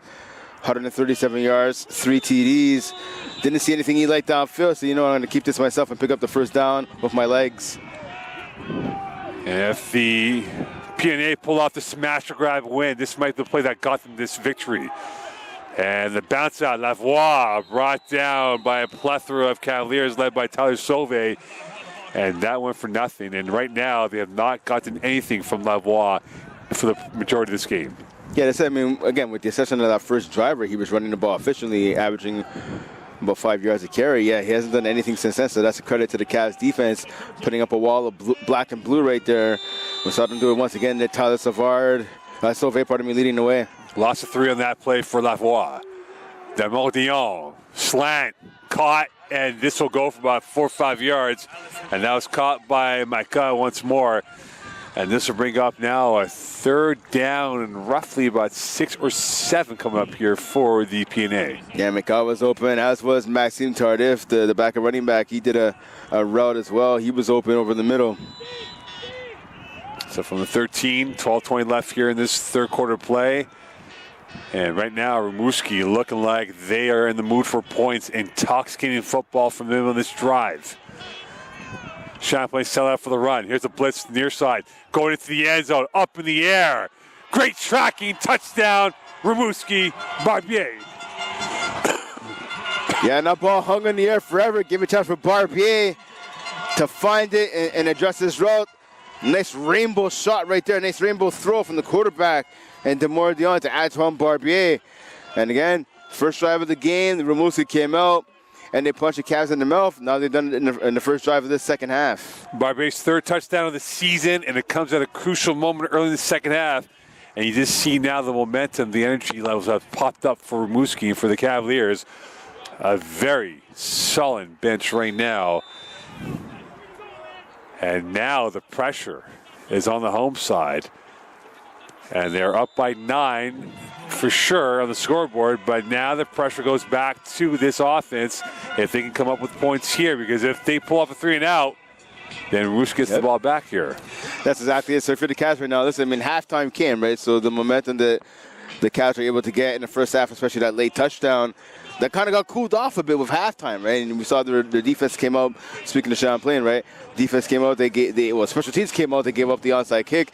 Defense gave up a touchdown there. So if you're the Cavs now, it's been about 20 minutes, right, since they've had the ball.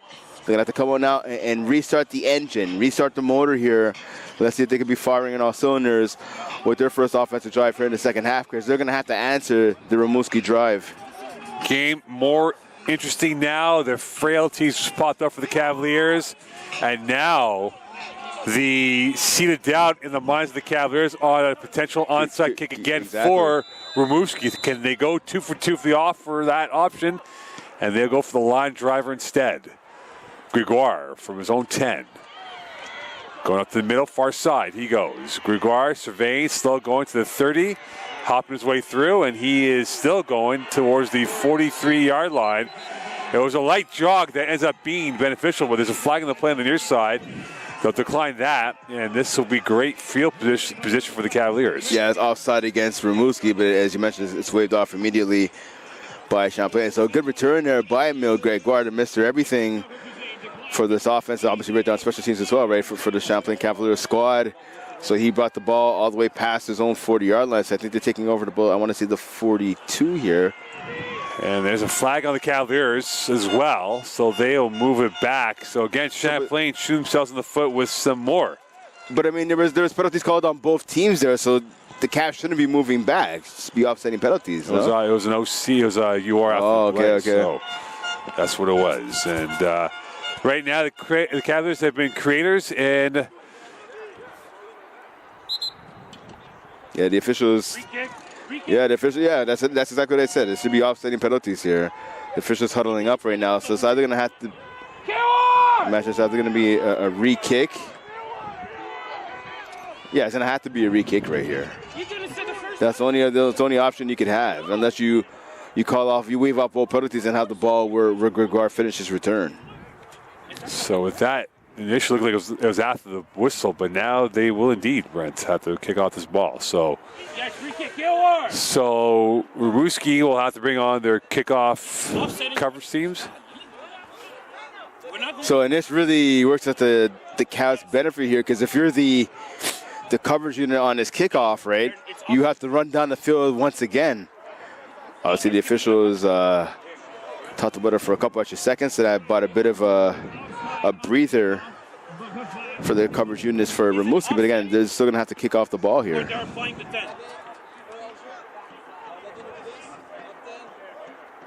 So what to do? Yeah, the kick is going to be up 10 yards now. So the kickoff, instead of being at their 45-yard line, it'll be at the 55 now. You know, why not go for another onside? I mean, you're further up here, so at minimum. Yeah, honestly, that's a good call right there, Mo. I will go for the onside kick again. I mean, you already shown you could do it once. And right now the Cavs obviously they're sending all the returners except for Emile Gregoire up again. And here we go, onside. That's going to be short. It's short, and this is going to go right towards Gregoire. So there's no loss, because in hindsight, Rousi only gave up reality 8 more yards. Yeah, well, that's exactly it. or 6 more yards, I beg your pardon. So really not much loss in the yards gain and loss. But that's exactly it. Actually, go back to that original return by Gregoire. He got it up about the 43-yard line right there. So again, now the ball is at the 49. So yeah, you're exactly right. 6 yards. Some good quick math there by you. Well, you know, I do have the quick numbers in my brain, my friend. You must have went to Westmount High. So the ball in your midfield right now. Blitz from the near side. Here's Ralph on the side. He goes. Ralph's got one turn to beat. Down to the near side he goes. Still going and out of bounds at the 25-yard line.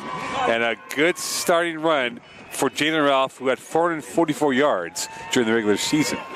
Yeah, again, I said it earlier in the game, right? Ralph has been fantastic in the last month of the season. Again, the last 3 games, he's had over 100 yards rushing in 2 of them, right? So a big one right there to the left-hand side, taking it down the sideline. And the momentum that Rimouski had after getting the onside kick and getting the touchdown, most of it was taken back there with that run by Ralph. Now let's see if the Cavs can push the ball into the end zone and retake, or advance their lead, I should say. Ability and imagination for Ralph. Blitz from the middle. Here is the keeper, Peterkin, flagging the play. And there is visual holding from the Cavaliers to move back 10. And this becomes 1st and 20 for the Cavaliers. Yeah, it's going to be on the left tackle. Big Jonah Headshow, number 77 right there. I can see that from here. That was a good call by the official. Defensive end was trying to free himself out of the grasp of Headshow. Headshow just wouldn't let go. He was holding. And this will move him back 10. Kind of becomes a little bit trickier, and points now at a premium because the Cavs are holding a 2-score game right now, up by 9 with 11:05 left, and they want to get a 7 here if they could to really put the pressure on Rimouski. 1st and 20 from the 32. Chris Ralph, the third receiver to the left of the formation. Full voice are the Rimouski fans, and here is Peterkin looking, and that's going out to the flats and through the hands of Jaden Ralph. And he got popped on the route by one of the linemen for Rimouski. And that did not look like it was smooth from start to finish. Now you see Peterkin, he hit the top of his drop, right? Good job at O-line giving him time. But Peterkin, it looks like he was hesitant of where to throw the ball. Good job by the DBs for Rimouski. Everything was covered up. The only option he had was to rough. But again, Peterkin saw him at the last second, and he was able to plant his back foot. But again, that throw this off target way too high. 10:35 left, and now the octaves getting louder and louder for Rimouski. Peterkin stepping up, going deep, near side. Frederick, touchdown. Vision, execution, touchdown. Cavaliers up 29-14. Beautiful throw, great catch, and perfect execution right there, like you talked about, Mo. Peterkin winning on the outside against Makeup, burning him right off the line of scrimmage. Great ball there by the quarterback, and Peterkin finding his receiver open, who had at least 2, maybe 3, even 4 steps on the defensive back. And that's the speed and the quickness that Frederick brings to this lineup. And you talk about this team right now, a gem of a pass. And Frederick committing a grand act of larceny on the DB of Rimouski. And now they're up by a score 29-14. And almost a carbon copy of the first quarter in the first half, where we had touchdowns in the opening drives for both teams. Same thing now, Brent. And the Cavs are back up by 16. And a chance now for Rimouski to get the ball back here, but they have to now go for touchdown or bust. Yeah, well, that's exactly it. Again, yeah, you're down by 16 points right here. They can't let that hill get too much harder to climb. They're going to have to come out here and get a touchdown. But like you talked about, right? Rimouski started off the game, an impressive first drive. They scored. The Cavs answered right away. Same thing to start the second drive. A little bit of a different start, obviously, with the Rimouski getting the onside kick, but they're able to march down the field easily and punch it into the end zone, or the Cavs punched right back and got a touchdown on their own. So now, again, the ball is in the Cavs' court right now. Rimouski's court. Can they come back and answer yet again? Champlain offense in form. Rimouski offense is trying to get in form. They've been out of form for the bulk of this game here, and now they got stunted by a touchdown by Frederick. And with 10:18 left here in this third quarter play, Rimouski get the ball back. Here's Tardif backing up towards his 10. He drops it momentarily, and now here he is, slipping and sliding, still going, and here he comes, breaks through the wall, and he is brought down at the 39-yard line, and it was almost a disaster play that ends up being masterclass by him. And now it is Damon Dion back at quarterback coming in. Yeah, Tardif had that earlier mishap on special teams where the ball went off his leg and went out of bounds, resulted in Rimouski having to get the ball pretty much after a 3-and-out after starting to drive deep in their own territory. Tardif there again, he had the ball, but able to recover. It went from a disaster, as you mentioned, to a masterclass there on his return. Let's see if Rimouski can capitalize on it now. Could Rimouski play ambitious football? And that is not an ambitious pass intended for Lavoie. And this is going to be a second down coming up here for the PNA. Yeah, and that was a little bit of a blown route there. So that was Mathis Lavoie, again, the running back. He was running to the flats. He ended up getting his feet tangled up with the receiver, Thomas Dumont, number 14 on the outside. That kind of slowed down the route by Lavoie, and that loss of a second or two threw off the timing of that play. Second and 10 for Rimouski, south of 10 in this third quarter play. Demordion has time. Rolling out to his left, throwing sideline, and that's called by Willette. Enough for a first down, bouncing off of Lavasseur, brought down by Tetreault, and this should be a first down on where it was caught, and we'll see where the referees marked it off. And in fact, he gave himself up, so he moved back 3 yards. So he lost the first down going backwards. Yep. Yeah, Willette, good job reaching up in the air. He's a big receiver. He's definitely someone you can maybe see playing at the next level, university ball, as soon as he's eligible. But yeah, he gave himself out there. He had a chance to get the first down. But again, he wanted to make sure he had the ball, didn't drop it after taking a hit.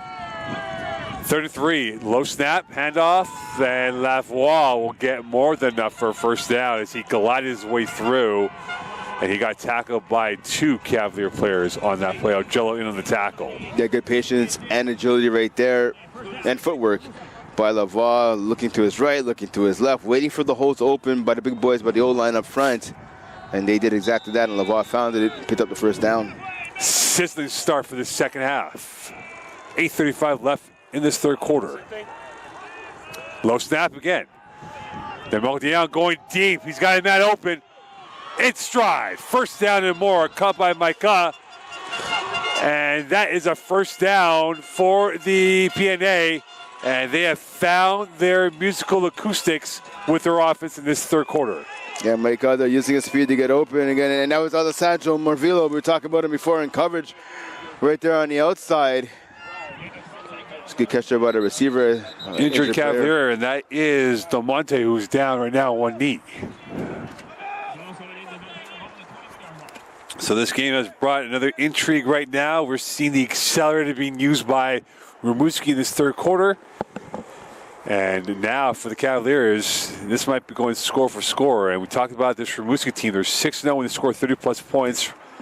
Champlain's at 30, and if they're going to win this game, they're going to have to go 30-plus against the Cavaliers. Well, that's exactly it. I mean, I talked about earlier, right? The Rimouski offense, despite only having 14 points today, they're no slush, right? Again, second in points in the Northeast Division with 274. Jonquière finished first with 303, so obviously Rimouski not too far off from the number one spot in terms of offense, right? So they've shown throughout the regular season they can't put points on the board. The Cavs defense has been solid this afternoon, but they still have to make sure they put Rimouski away. Rimouski showing some explosion right there, picking up that long gain that set a first down now from the Cavs 21-yard line. And with 8:02 left here in this third quarter play, Rimouski's driving at the 21-yard line. They've shown real signs in this third quarter, starting to get back in form, as Brad mentioned, one of the top scoring teams in the league. And here is Lavoie.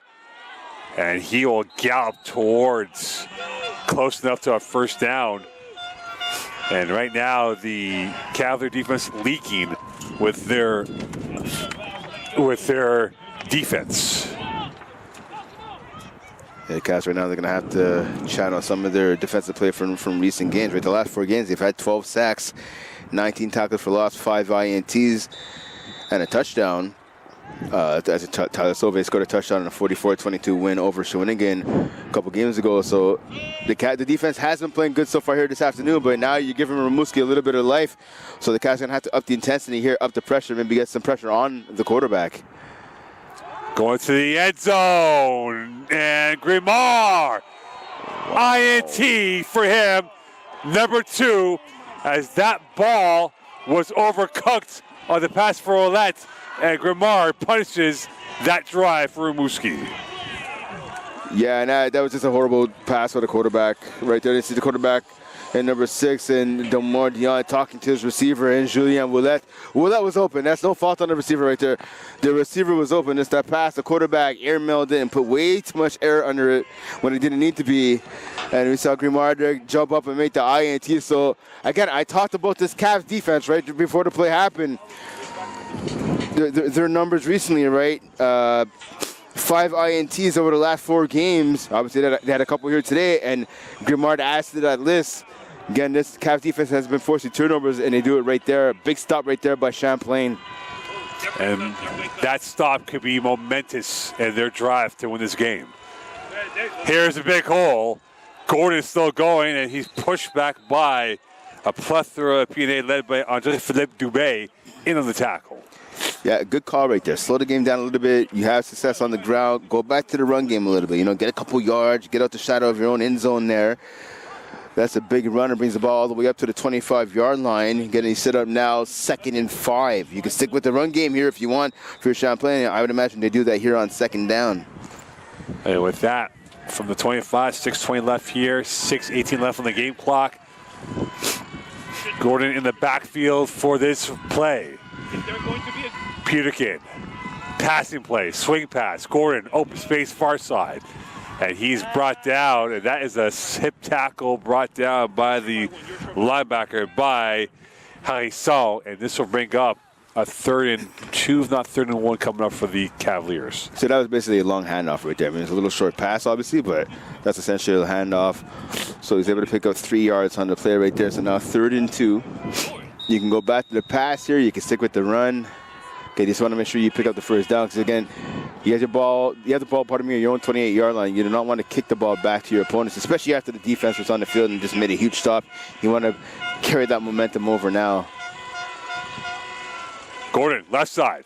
He's got space, oceans of space to work with. And he will have more than enough for a first down, forced out of bounds by Gay and by his other partner in Dufall. Yeah, good run right there. Good 11-yard run there by Gordon. Able to use his speed to get to the outside. He got the edge right there. He's able to hit the sideline. He got out of bounds, hung on to the ball. Yeah, he stopped the clock, but it's okay. The Cats picked up the first down. And right now, Gordon trying to map his way through. And this is the first attempt for the Cavaliers from the 38-yard line. 5:14 left.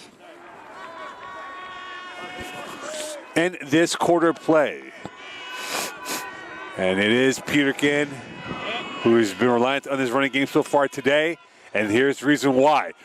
Ralph will blast his way up towards the midfield stripe. And a big run by him. And that was resistance broken by Gina Ralph of the Rimouski front 7. Yeah, see Sasha Chouinard, number 3, the linebacker. He just got ran over right there. He was down for a second or two. A good run by Ralph right there. Again, this running game has been gashing opponents to the second half of the season, and Rimouski is no different right here. Champlain is running and running, getting chunks of yards on the ground. And this is the first and 10 here for the Cavaliers from the 53-plus territory now. Showing a little bit more flair, more panache. The running game has been marauding their way through the front 7 of Rimouski. And here's another handoff. Here's Ralph. Patience, a virtue, and he is brought down by Imo. Yeah, good solid run right there. Not a first down, but I think a pickup of 8, maybe 9 yards on that run right there. Good block on the outside there by Tyler Sauve, big number 5 coming down, playing the fullback right there, helping clear the way for his running back. So again, pick up a 9 right there on first down.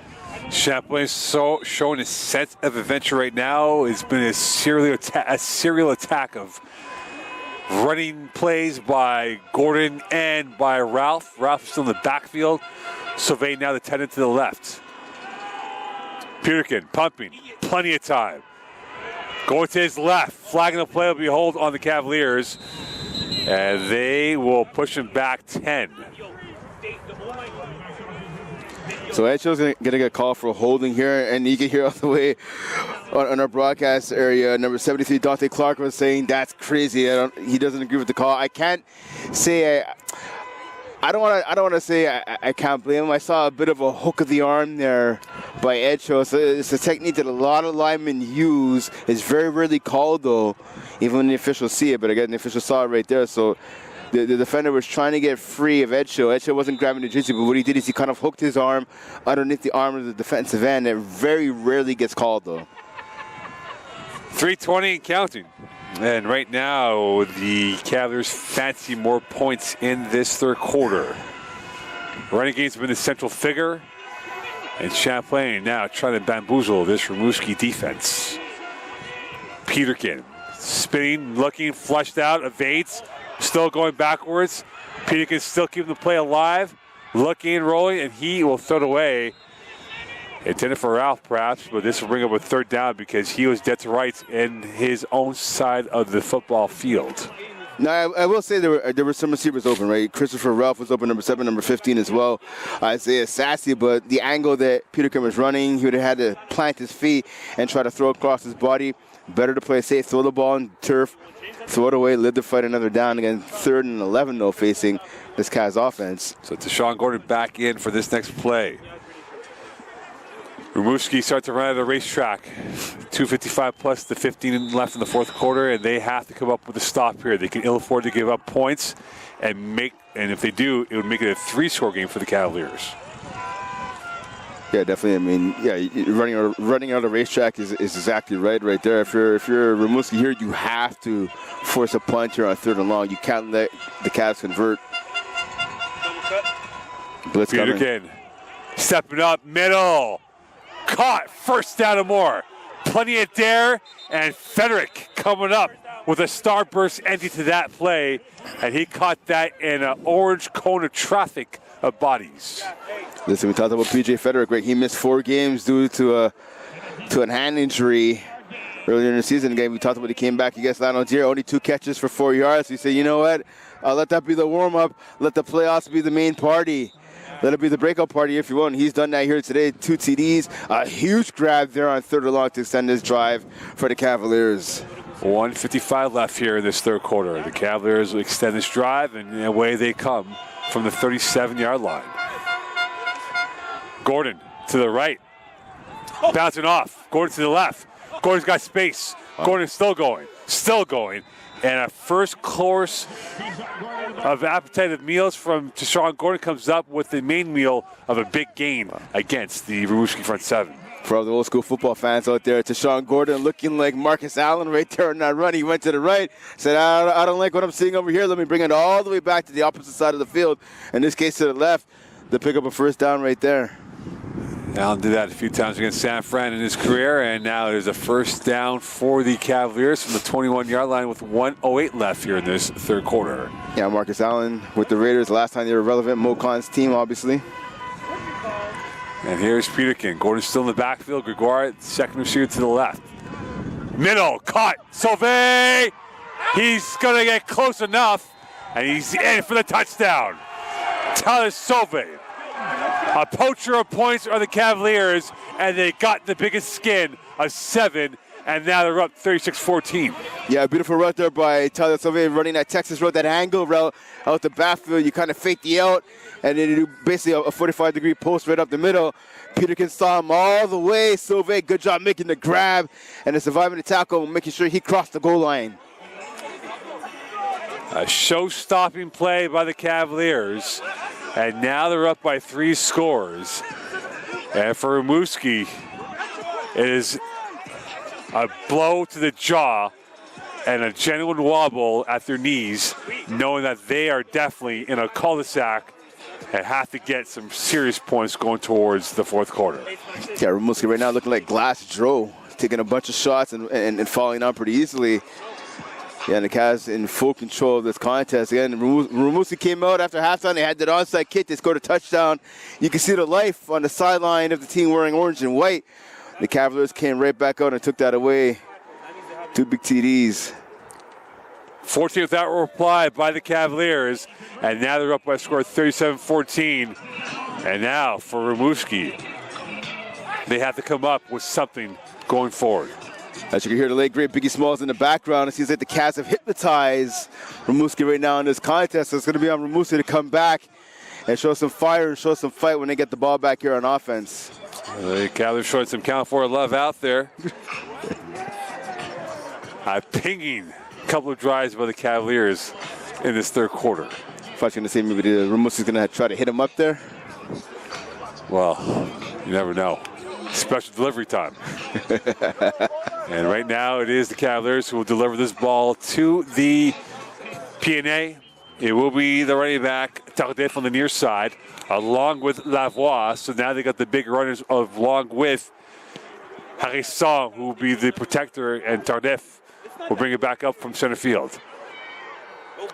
And he's got a convoy. And he's moved towards the 35. A fumble. A fumble. And Champlain has it. Recovered by Duchesneau. And it's going from bad to worse for the PNA against the Cavaliers. Yeah, Tardif with the fumble right there. We talked about it. It hasn't been a great day for him on special teams, minus that run return about 10 minutes ago. Got a huge mistake right there. So now you're already struggling. You're already fighting uphill, and the hill's got a lot more higher to climb if you're Rimouski, and turnover on special teams, you can't have that. That's that third phase of the game. Just as important as offense, just as important as defense. And it failed Rimouski right there. So now they get the ball back to the Cavs. The Cavs taking over the ball at their opponent's 37-yard line, looking for more. It went from a chasm to now perhaps being a big gulf. 37-14 lead. And here is Gordon and Ralph, I beg your pardon. And he will hurl his way up ahead. And Ralph is going to be gone for the touchdown. Bright and beautiful, ice-cool veins, poise and elegance. The runaway train of Ralph coming up with 7 for the Cavaliers. Listen, another offensive line last week against Lanaudière. Speaking of the Cavs, they gave up 9 sacks and 12 tackles for loss.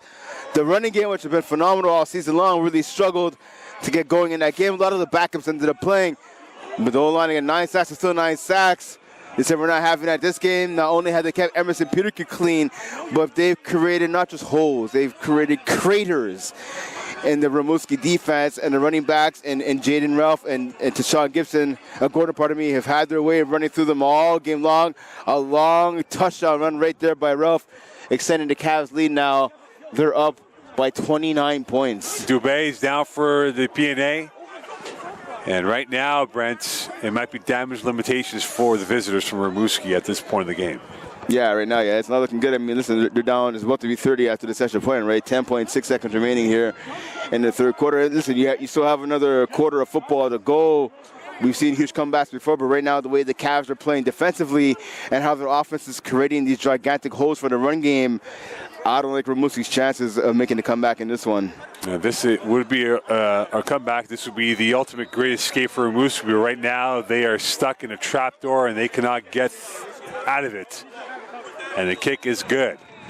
So just like that, the Cavaliers have gone on a 44-7 run after being down 7-0 on the opening drive. And Rimouski now, with 10.6 left before the fourth quarter, they are definitely down for the 8 count, looking to keep themselves alive. Yeah, they're definitely down for the 8 count for sure. Might already be 10. They may have to look forward to next year. Obviously, speaking of Rimouski, the Cavs right now, the fans here at Seaway 3 are up. They're cheering their team and having a good time right now. Again, a 30-point lead for Champlain.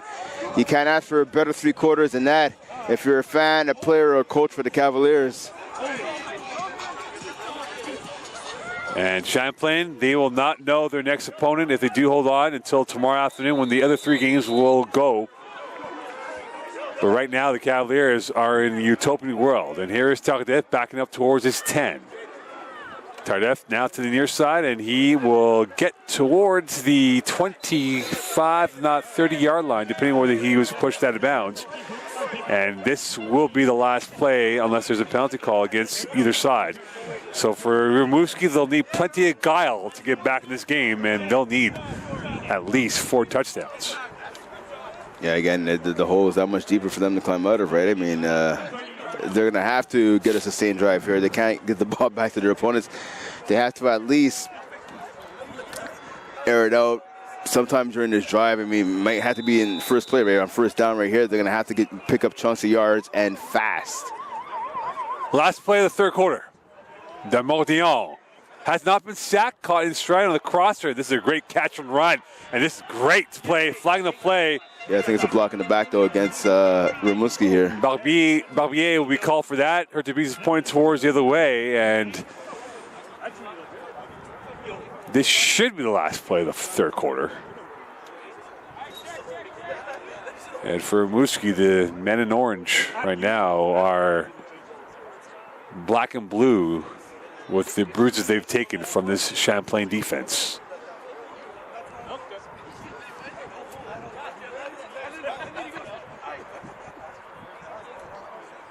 And now starting out the logistics of where the ball will be marked off. So there will be one more play left in this quarter. As I see the Cavs moving forward, Rimouski moving backwards. So obviously the indication is the penalty is against the team in orange here. And for Rimouski, that's not the direction we want to go. So one more play left in this third quarter, and then we go towards the fourth period of play. And that'll be it. Champlain in form, Rimouski out of form, 15 minutes away from punching their ticket to the semifinals next weekend. And for Rimouski, Brent, it is definitely now a mountain to climb to get back in this game. Yeah, definitely. I mean, again, taking that penalty right there is not going to help them after that big catch and run right there on first down. So, yeah, we're going to have to see right now what Rimouski has up their sleeve offensively. Looks like they're taking over the ball at their own 30-yard line. And with that, look at the ball at the 30. And the Cavaliers has been in delicious control, and it's only getting worse and worse for the PNA in this game. They thought they had momentum early in the third quarter, and the Cavaliers went off to score 21 without reply. And right now, it is an encompassing jeopardy here for the Cavaliers, and it's been a directionless ship for Rimouski. Pressure, Hurtubise on the pressure, going deep, open man. And that is caught for a first down by Barbier. Grimard into the tackle, and there was a broken play on that defensive call, as Grimard said, my bad. Yeah, but a bit of miscommunication there between the defensive backs right there, allowing Barbier to get open deep. You'd like to see a little bit better throw from the quarterback in Demordion. Barbier was open. If you would have hit him more in stride, he could have picked up at least another 15, 20 yards. 14-15 left in this ball game, and down by 30. There really isn't much explanation now for Rimouski trying to get back in this game. And now to the left, the jump pass and the one-hopper. And Lavoie a little bit disappointed by that pass. Yeah, you can read the body language right there. He's frustrated. He thought the quarterback should have delivered a better ball. Demordion needs to set his feet better and get the pass off a little higher. Would have gave Lavoie a chance to create something after the catch. Service was not throwing that pass from Demordion, so the science not as perfect as he wanted on that pass. Clock rolling south of 14. Second and 10 for Rimouski. Going to the left, that is caught, and that will be close enough to a first down. And this will be caught by Barbier, who's had a wonderful second half for Rimouski, as Ouellette has been held in check for pretty much the entire game. Yeah, Barbier obviously with the top coverage going over to Ouellette. Ouellette has made a couple of plays on the balls coming his direction, but with him getting the top coverage, the top cornerbacks, I should say, pardon me, from the Cavs, that opens up Barbier playing against the second and third corners here. He's making the most of his opportunities, especially here in the second half, as you mentioned.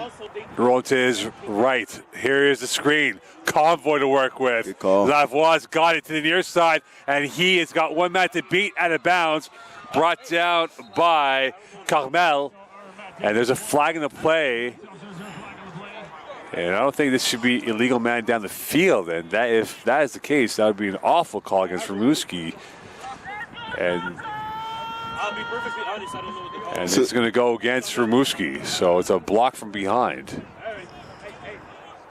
Yeah, so we saw the quarterback run, scramble. It's actually a brilliant play call right there. The quarterback scrambled all the way to his right, defense bit, and then he throws it back to the left. Yeah, you're right, there's a block in the back. Is going to say if it was going to be a legal man downfield, it's going to say you have, when you let to pass the ball like that, you have about a 1 to 2 yard tackle box for the offensive line. They have to stay in before the ball is released from the quarterback's hands. But yeah, that wasn't the call. There was a block in the back, so that's an unfortunate penalty going against Rimouski, erasing a big gain. Dion passing down, and he gets it off, and here's the same play coming through. Lovely cut, better cut, and the finish right there for the touchdown for Lavoie. Yeah, I counted about 3 missed tackles right there by Champlain, yeah, and a penalty. So the penalty the Federal got called before the touchdown, same thing to Lavoie. He basically tossed the ball up in the air, and that's going to be a penalty. So 10 yards going against Rimouski after this extra point. Scintillating stuff from Lavoie, but you have to wonder if that might be too little too late in this game, as he was breathing fire down the Cavaliers defense. And now 44-20 lead with 12:46 left, but we've seen comebacks have happened before. Yep. And this could be a good start. And you would have to imagine now, Brent, that Rimouski will go for the onside once again. They're 1 of 2 so far. Yeah, I was just going to say that. And that's where you have Willette, right? The receiver using his length and his leaping ability, right? That's a weapon you have on special teams. See, I'd be shocked, to be honest with you, after this extra point, obviously. And it looks like they're going for two, yeah. So they're going for 2 instead, which, if they do hit, would drop this. If they do convert, we're bringing it down to 22 points. Yeah, timeout called by Champlain. Smart timeout right there.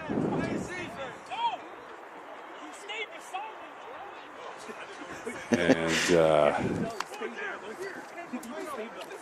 with that, they'll bring on some extra players, as Dino Sima was the one who was given a lecture by Tommy Roli-Trahatos. Yeah, so yeah, again, good timeout right here. You realize they're going for 2. Get your base defense on. Get your regular D on the field here. You don't want to give up any free points here. You want to make Rimouski earn it. 12:46 left. 44-20 lead. Big day of CJ football going on this weekend. Division 1, 2, and 3 underway. I'll be making my way up to Vanier College after this game for Limoilou against Vanier. Yeah, the province of Quebec, a lot of big games going on, like you said, in all 3 divisions. Obviously in Division 3 here, we have the other games kicking off tomorrow. Outaouais, Tedford, Victoriaville, Jonquière, Shawinigan, La Pocatière. Again, this is the solo game here in D3 today here on Saturday. Passing down, flushed out. Dion is going to go, and he will get the 2. So 44-22 lead, and that brings it down to 22 points. There's a down Cavalier on the field. And cannot tell what number that is from our vantage point, but right now for the Cavaliers, they will get the ball back, perhaps, depending on what they do on this next kickoff here. But I believe because of that penalty, they're going to apply it on the kickoff. Yeah, exactly. So this will be marked off at the 35-yard line on the kickoff coming up. So now you have to wonder, right, with that 10-yard penalty, right? So the kickoff is going to be at the Rimouski 35-yard line. Now, do you risk running the onside kick, right, with that 10-yard advantage given to Champlain? Well, you have to now because you only got 12:46 left in your season. You have to get something going on here. They're 1 for 2, and right now the point of concern is the down Cavalier on the field. Yeah, the scoreboard says you probably have to. Again, I'm just wondering, again, with just less than 13 minutes remaining in the game, right? I mean, you're down by about 3 touchdowns, obviously with some conversions, 2-point conversions as well. Wondering maybe the thought has entered the Rimouski head coach's mind if maybe they're thinking, okay, maybe we let our defense try to get a stop here before resorting to the onside kick. So Cal Stad is about to bring on the hands team now to get this organized moving forward here.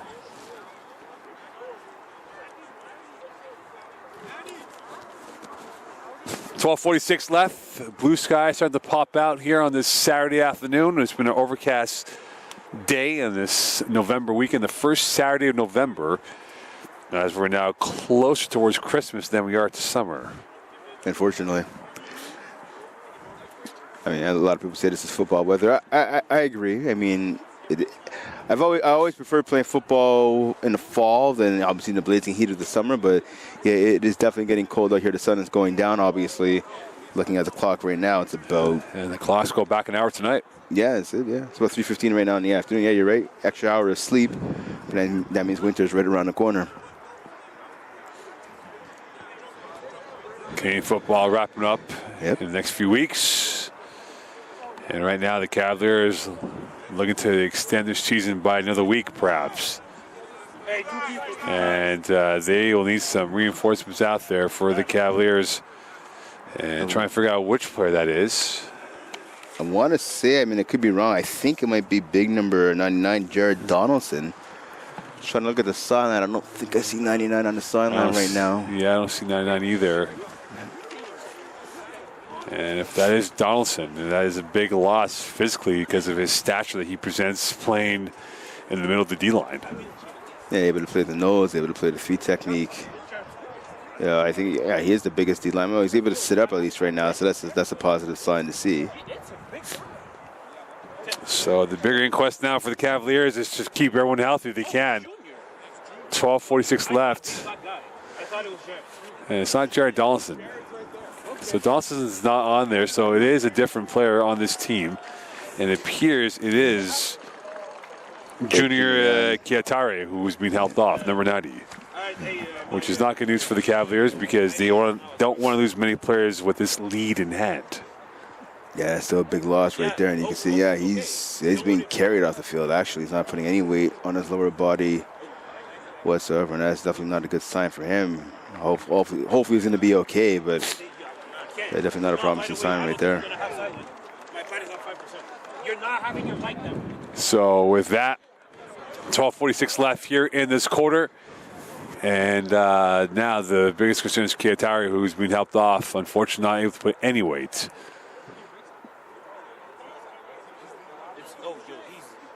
Send somebody else to help. Yeah. And he is definitely in serious pain right now. Yeah, that's obviously the unfortunate part of football, right? It's a physical sport, and injuries could happen on any play. Not sure what happened to the big D lineman right there, but you know, the fact that he can't even walk under his own power, you know, he's hurt for sure, unfortunately. So they're bringing some of the offensive linemen on the field to carry out the injured player.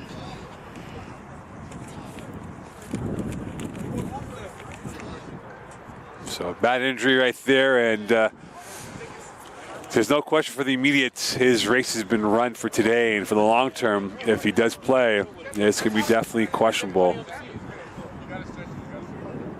Okay, So yeah, you're bringing up the stretcher right here. Okay, hey, everybody out. Hey, get back. So with that, stops and play right now with 12:46 left in this quarter. Get back!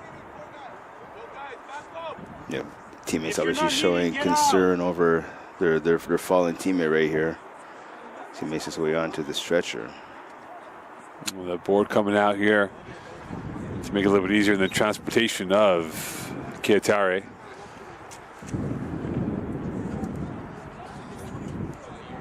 It's Kiatare now being helped off, and they'll take their time bringing them off the field.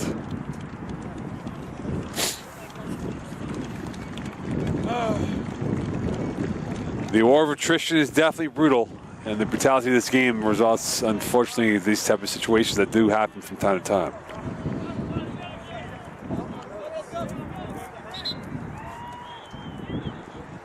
So we are now back to live action, and a chance here for Rimouski. They're down by 22 with 12:46 left, and we go back to what it was at the beginning of this second half, and the onside kick, perhaps, coming into play.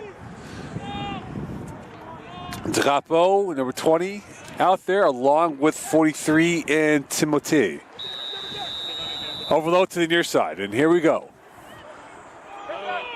Gordon, routine, And the Cavaliers will get great field position from the 50-yard line. And there was a bated breath because Deshaun Gordon does not have the best hands. But that time he came up with a smooth finish. Yeah, that was like a pop fly right there to center field. There was no one around him. He's smart what he did. He went down on 2 knees, made sure he had the ball. He said, I'm not going to fool around with this. Made sure I just come up with the grab and fall right down to the turf right away. And now clock is rolling, 12:45 left. Champlain will love to kill off plenty of time here, chew out the clock and get points and put it back to a 4-score lead. From the 49-yard line of Rimouski. This could be 12 lively minutes left to go in this game. Rimouski blitzing up the double-A gaps. And Peterkin will give it over. And here's the handoff going towards the near side. Up ahead towards the bounce. And this is going to go for 8 yards. And this time in the game is Makoto Reynolds in his first carry of the day. And Reynolds had 7 for 57 yards during the regular season. Yeah, good run right there for Reynolds.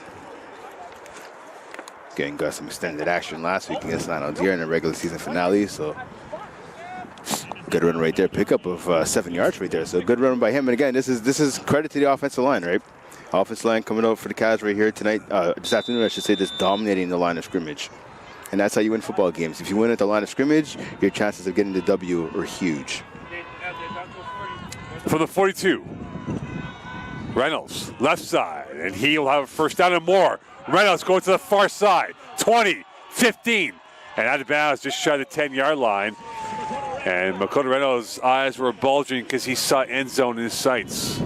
Yeah, listen, Reynolds, Ralph, Gordon, doesn't matter who's running the ball. The holes up there are huge. Good job by him hitting that second gear there. Putting on the afterburners and taking it up that left sideline there. Again, he had the end zone in his sights, but he's not far off from it. Ball right now at the 15-yard line for Champlain. And if you're the Cavs, this is what you need to do. Don't even bother passing. Just keep on running the rock, chewing up yards, and chew up the clock as well. You wonder now if the depth of Rousi being stretched. Reynolds, and he's brought down by the D-line, led by Boivin. Well, you brought up a good point there, Mo, speaking of the depth, right? Listen, the Cavaliers, coming into today's game, they dressed 64 players. 44 only dressed for Rimouski, right? The Pioneers. So that's obviously a difference of 20 players right there. And that obviously matters. You saw in the first half, a lot of Rimouski players were getting banged up. Unfortunately for the Cavs, in the second half, it seems to be more of their guys having to leave the field due to injury. But that difference of 20 players right now in the fourth quarter is starting to show. Tired group on defense right now on the field for Rimouski. From the 12, 2nd and 7. Champlain in the score zone again. Here's Gordon to the right. And he will rugby scrum up towards another yard or two as he was ankle tied by a couple of Rimouski players. Dubé in on the tackle for the PNA. Yeah, again, so we see a commitment to this run game here by the Cavs. They didn't get a first down there, but again, they're chewing up clock.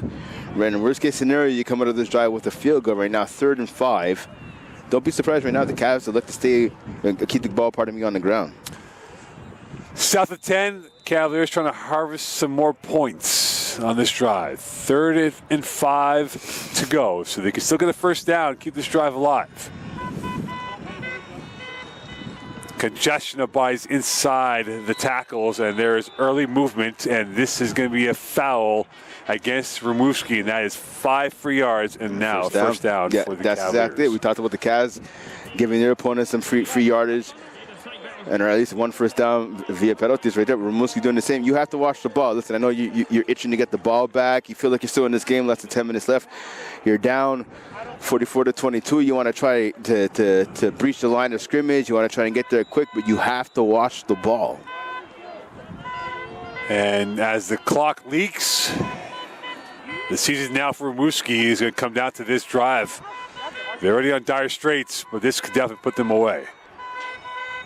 And early movement again, and who was the guilty one? And it's going to be the Cavaliers. So that will put them back by 5, but they still have a first and goal to go. That's the line right there, and that's what the D-line's going to do. They're going to try and look like they're going to jump, look like they're going to stunt and twist and all that. You're the O-line. Again, you know what the snap count is. I said it earlier in the first half. I'm going to say it again in a second. You know what the snap count is. Who cares what the defense is doing in front of you? The defense's main job before the ball snap is to try to get you to jump offside. You got to maintain your discipline right there if you're remember the Champlain O-line. 9:14 left in this game. Gordon, middle. Gordon still going, and he's tackled at the 1, if not 2 yard line. And right now, the Cavaliers are at the borderline from 7 more points added to their total. Yep, getting closer and closer, yard by yard. Again, time ticking off the clock. You look at this Rimouski team, right? Coming into this game, they were 2-2 to end the regular season. They got blown up by first place Jean-Pierre in week 5, and they lost by 10 to the second place La Pocatière 1 week later, right? I mean, they have some wins over Thetford, a 1-point victory over them, Thetford in 4th place, and then an 11-point victory over 5th place Chicoutimi last Saturday. But the question of Rimouski is, can they beat the top teams? And right now they're showing they can't. So they're losing by a lot to the Cavs. The bounce, and this is going to go nowhere. Well played, stuffed up by Harrison as he took out Reynolds on that carry. Clock is still rolling, though, and this is going to be 3rd down coming up here for the Cavaliers. Yeah, 4-yard loss there. Harrison, a good tackle there. I just talked about on Reynolds, so now it went from a 3rd and 3 now to a 3rd and 7. But again, you said right, the clock is still running right here. So for the Cavs, you know what? Maybe you want to go with the play action fake right here to get a pass and try to get the TD, but I just keep the ball on the ground. Even if you don't get a first down here, you're in position to kick what should be a very easy field goal. South of 8. Reynolds in the backfield. Gregoire now the 3rd receiver to the right. The Sassy Boys to the far right. Here is Peterka going in the middle. Picked off. Well read. And the trap laid by Gay on that INT in the end zone. And for Gilbert Gay, that's his 2nd INT of the season. Yeah, good pick by Gay right there, but I'm not sure what Peterka saw on that throw. Yeah, the receiver did get behind the defenders, but there were 3 defenders in the area. I mean, if you're going to throw that ball, you have to airmail it so that your receiver and only your receiver could come down with that ball. You can't throw off your back foot and have such a short throw right there. You took basically points off the scoreboard for your team with that throw right there. 17 lost points today. Yeah, listen, again, if this Champlain team wants to win the Bowl d'Or, right, they need to score as many points as they can. And again, you talked about 17 points they left on the field here. Again, still 7:30 and counting left in this contest. And now with that, Normand Dion flushed out. That's a hold. Has not been sacked yet. Through the hands of Ouellette. And unfortunately for him, he was caught in 2 man as he was trying to twist and turn towards the first down marker. And this will be 2nd and 10 coming up here for the PNA. Yeah, Ouellette, again, their best player. Again, that's a bad draw for him. He was open on the sideline, would have had enough for the first down right there. If you're a receiver, you got to see the ball into your hands. You can't just assume, I'm going to make the catch. I got this for sure. Watch the ball. Make sure you have it in your hands and worry about getting the yak yards after. And the season coming to an end. Too close to comfort now for Rimouski. Normand Dion, handoff. And Lavoie denied as he was somersaulted and steamrolled by the front 4 of the Cavalier D-line.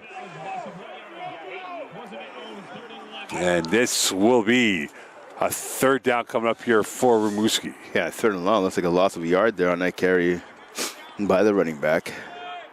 So again, it's a huge hole Rimouski has to climb out of right now. 3rd and long. You have to imagine they're going to have to pass right here, and you have to imagine the Cavs might be getting some pressure, maybe sending a blitz. To the near side it comes. Well, that, the big man, and he's brought them a Hertebise, Grimard, a Jello. You pick your Cavalier in that humanity of a pile over there, and this brings up a 4th down. And the punt coming out, and it was surprising, Brent, because you're down to your last rights in this football game. Yeah, I mean, they should be going for it. You're exactly right. I mean, yeah, they're deep in their own territory, but at this point, it doesn't matter. I'd like to give credit right there to the Cavs defense, though. That's what I love to see. 6 black jerseys that counted, making a tackle right there on Ouellette. Ouellette tried to shake off the first defender. He couldn't, and 5 of the guys came to support to make sure Ouellette can get out of that tackle and get some yak yards. So that ended up being just a gain of 4. Now 4th and 7 facing Rimouski. A chance for the Cavaliers to put this game away on this next drive coming up, on this punt. from the P&A, and they're going to give up the points instead. And this would be in a very unique way of giving up points. I don't agree with that. I mean, yeah, you want to give up the points, fine. I thought they should have went for it, but whatever. If you're going to give up the points, you may as well just try and go for it. On fourth down, your season's over if you don't make it anyways. But you're running backwards and you're killing more time off the clock. Time is your enemy right now. You need to save as much time as you can. I think, Brent, what it is an air of resignation from Rimouski that this game is over. Yeah, definitely. I think that's what it is right now. And they realize with very little time left in this game, they just want to minimize any more. I mean, the final score is going to be what the final score is. Chances are Rimouski is going to come out of here with the L. I mean, you may as well at least go down fighting. Try to score this. You get the first down, extend the drive, and try to make the final score a little bit closer than just giving up like that. But that's just my opinion. And looking at this Cavs team again, so they're going to advance to the second round. I mean, last year they lost to Jean-Pierre in the quarterfinals. The year before that, they lost to Beauce-Appalaches. The Cavs have lost to the would-be champions, the eventual border champions, the last 2 years in a row, right? So obviously, Champlain looking to change their history and come out on the W here, but they obviously want to make the way all the way to the Bull Door. And now they bring the backups. And here is Sassy to the right side as he'll get about 7-8 yards in that play. As in the game now, Ciandris, who's 18-28 for 196, one touchdown.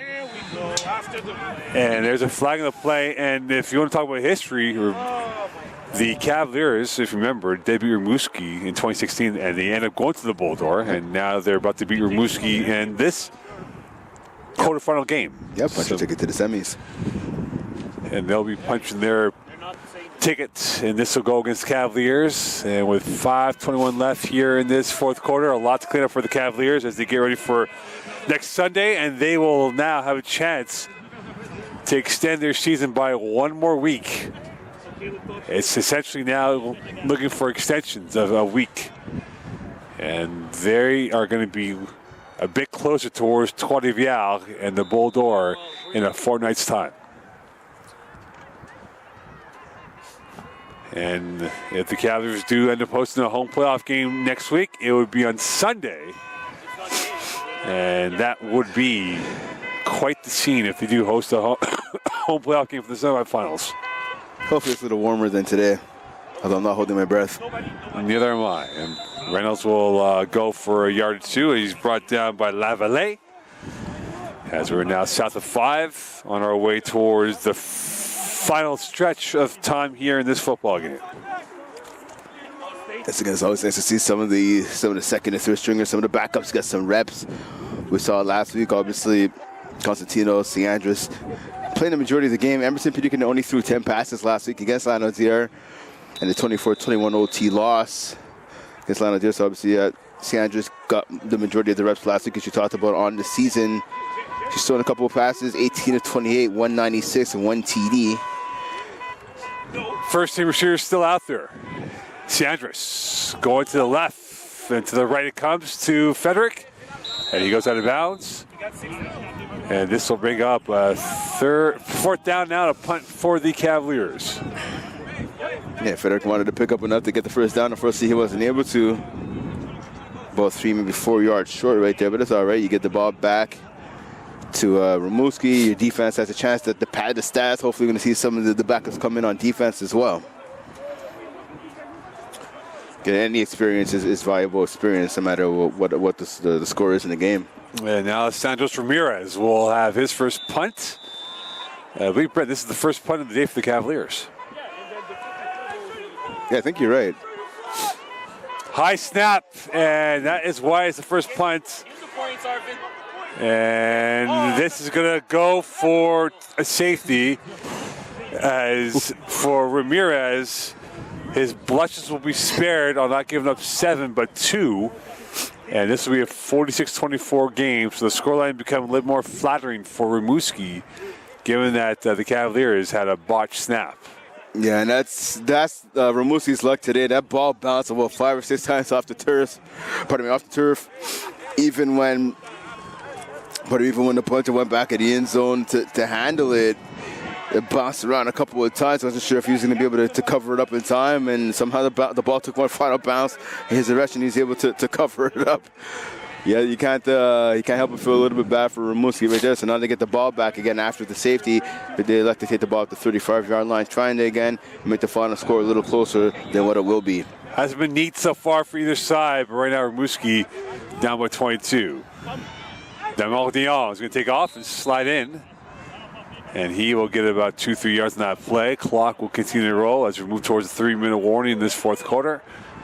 And Champlain will be enjoying practice next week as they'll get another week's worth of practice in preparation for the semifinal next weekend. That's exactly it. I mean, they get to extend their season. You know, coming into this game, you wonder, would this be the last time we're going to see Emile Gregoire in the Champlain jersey, guys like Charles-Antoine Blanchard, Elliot Levasseur, a number of the veterans, the seniors that are graduating this year. Well, they get to fight one more week. Going deep, open, and that was overshot, intended for Lavoie. Had he caught that in stride, he would have been in for 6. So Lavoie was wide open from the slot position. Well, he was running back, but running up the middle, running on the seam there. Barbier, number 9, the receiver, he was open as well. If you're Damor Dion, you got to set your feet and make it more accurate. So you had 2 options to go to in that one. The better one was Lavoie, and the quarterback just simply overshot him. As we said before, Rimouski was 6-0, scoring 30+. 0-2 when they didn't score 30 points. Jailbreak. Damon Dion is going to take off, and away he goes. First down and more, 50. Plus territory out of bounds. Using his legs with 2:38 left in this football game. Yeah, got to remember right there by the quarterback. He didn't like what he saw downfield. And maybe he just didn't trust his arm to throw it downfield after that last pass. He said, you know what, I'll put this play on my legs right here and pick up the first down from my offense. And now at the 53-yard line or the 54-yard line. Now making 53 officially. So with 2:38 left in this ball game, clock is rolling. And right now it is the blue side of the stands that is in full voice. As they are sensing victory is in play. Yeah, but the quarterback went out in the 2:15 left in this ball game. Damon Dion. Open, caught, first down and more. Tetsuo in on the tackle as he will bring down Barbier, who's had probably the best effort of production for Rimouski today. Yeah, good look at the face right now. Tommy Roli Trojatos, former Sherbrooke All-Star safety, obviously defensive coordinator now for Champlain. He is not happy with his unit right now, giving up those big yards, big gains to Rimouski. 2:05 left as they reset the first down markers. Clock is rolling. 2 to go in this game, and for Rimouski, looking to add a little bit more to their total here to make this scoreline a little bit more respectable. Damon Dion, dump pass, and Lavoie using the forensic touch of his hands to catch that football, and that will be a flag as well on the far side. So I said a couple times this game, I think Ouellette the best player on this team. I'm going to take that back now. I'm going to give credit to Lavoie, the running back, a great receiver at the backfield. Beautiful one-handed catch right there. But his penalty, unfortunately, going against his team. Looks like the Rimouski offense is going to take a couple of steps backwards. And that will push him back. 1:48 left in this football game. It'll be a very nice Saturday night for the Cavalier players and staff members. And they get ready come Monday for semifinal Sunday next weekend. Yeah, Lavoie this season as a receiver and runner, 999 yards to be exact. And that is a reception just shy of the 8-yard line. And Barbier again in on the catch. I think he's approaching, 7 if not 8 catches for the day. Yeah, he's had a solid game despite the struggles of his offense. He's had a solid game for Rimouski.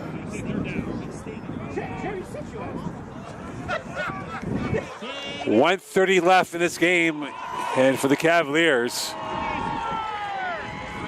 And for Rimouski, it'll be a long bus ride, low snap. Damodion flushed out, and he is rocked by DeMonte on that play.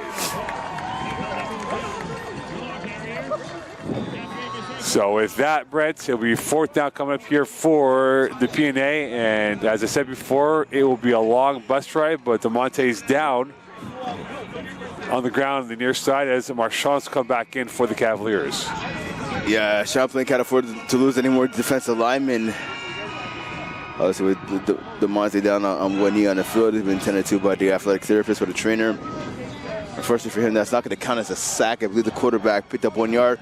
But that's been emblematic of this Rimouski offense all day long. The quarterback, they have a chance to score some points. They're going to make the final score a little tighter to crack the 30-point plateau. And the quarterback just fumbles and bumbles a snap, rolling around on the ground for a good 3 to 4 seconds right there. Again, able to finally scoop it up and get at least 1 positive yard out of it. But obviously that wasn't the play design right there.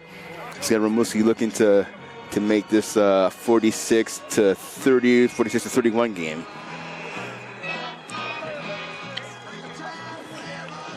And it looks like he's going to be okay as he will take the scenic route around the Rimouski bench. And that will bring up a 4th down here for the P&A, and this might be their last roll of the dice in this matchup here if they don't convert for a touchdown. Damodion going end zone, almost picked off. And that was in the hands of LB Reincourt. And this will be a turnover on downs, and the Cavaliers will take the ball back, and they can take knees to end off this game. Yeah, it's a blown opportunity for Reincourt to pad his stats a little bit. The Cavaliers bench was like, oh my God, I can't believe he dropped that pass right there. I think the sideline would have erupted if he would have been able to come up with the INT, but nonetheless, it still worked out for the Cavs to get the ball back now. 107 left, going to take a couple of knees to end this one.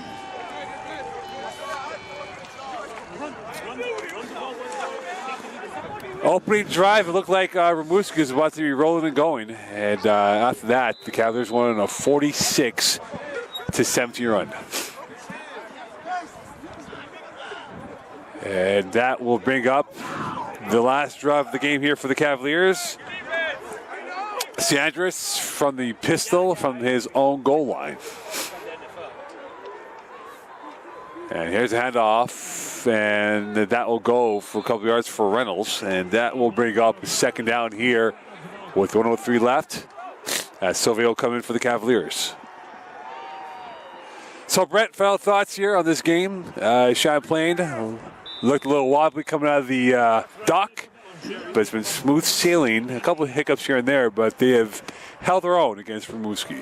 But that's it, right? I mean, coming into this game, right, the Cavs had a number 2 offense and a number 2 defense, right, in the Southwest Division. Rimouski came out for his drive, landed a big shot. The Cavs responded. Same thing second half. Rimouski got the onside kick, got a touchdown, got some confidence back. The Cavs shut that down pretty much immediately right after that, right? So, and the Cavs, you like what you see out of them, right? They're becoming a run. The last couple of years on, that's a bad penalty right there. You can't have that. You can't have that. I'm gonna tell you right now exactly what I saw. That was number 19. That's just a silly penalty right there. That was it's gonna be Danilo Eduardo Angel. Ward. Yeah, he just basically headbutted one of the Rimouski players. Obviously, they were talking trash to each other, and he just headbutted him. The official was right there to see. You can't have that. You got to be smarter than that. And rightfully so, he's been taken out of the game. It's going to be a coachable moment right there with him on the sideline. But yeah, so we saw some big plays through the air. Obviously, Emile Gregoire, the top receiver in college ball right now, over 1,000 yards. He didn't have a huge factor in the game. He didn't play a huge role in the game, but he did have a couple of big catches. We saw P.J. Frederick, again, we talked about, right, coming back from injury last week. 2 huge touchdowns and a number of big catches. But where Champlain's been most successful, as we saw right there, running the rock. You know what? The weather's getting colder, right? You guys can hear us at home on the broadcast. It is cold up here on the Skyjack. But you know what travels in the winter? You know what travels in the playoff? Defense and the run game. And that's what the Cavaliers are bringing to the table. And they're giving out scoops and scoops of defense and run game to their opponents. And that's what we've seen the Cavs turn around their season over the second half. They've been playing dominant defense. They're getting sacks. They're getting takeaways. And they're getting huge gains on the ground. And I said, obviously, coming forward in the playoffs next week, in the semis, they're gonna have to do that once again if they want to advance. Well, Rimouski saying we'll take the knee if you take the knee, and they will indeed. Champlain has punched their passports to semifinal Sunday next weekend. Victorious, 46-24 over Rimouski. And for Rimouski, their season comes to an end. And for the Cavaliers, they now have another 1 week extension to look forward to.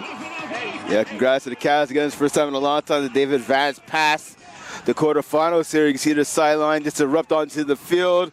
Congrats to head coach Charmaine, obviously all his coaches, and congrats to the players, right? They're the ones on the field putting their bodies on the line. Don't forget the student athletes, right? So they have the education to take part, you know, take care of as well, right? So congratulations, you're able to get this success in the classroom right here on the field, and they're advancing to the semifinals. Congrats to them. And that will do it here from us. Champlain victorious over Rimouski, 46-24. They await their next opponent as they'll find out by tomorrow night or tomorrow afternoon. On behalf of Brent Bach and Mo Kong, yes, Brent, final thoughts. I was going to say, so we've been calling games together for over a decade right now, and it's a long time we've been waiting for a home playoff game. Finally, we get one, right? We're here to see way through. So credit to the crowd too for coming out today and making today special for not just everybody here, but for us as well. I got another one to call now. Yep. 2 in 1 day. Go figure. All right, Brent, thank you so much as always. Great job by you and a great job by Champlain. They win 46-24 over Rimouski. You as well. And we'll see you soon. Bye for now.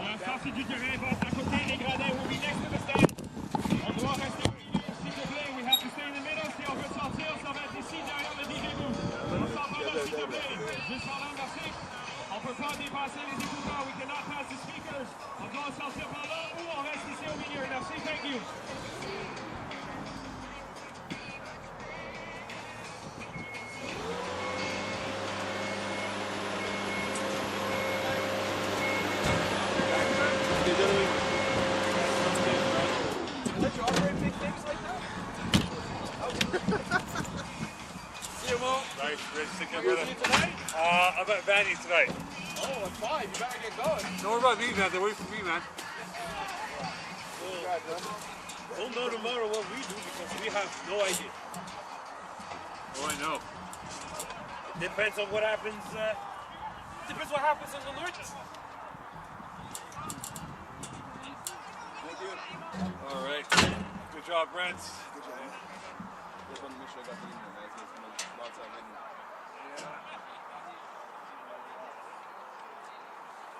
Nick over here.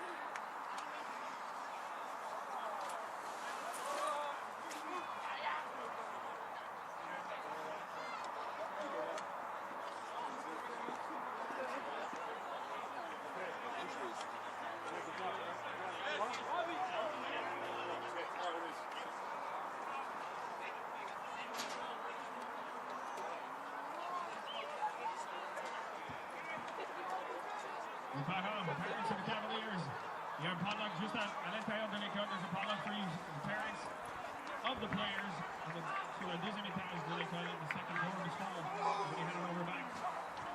Deuxième étage.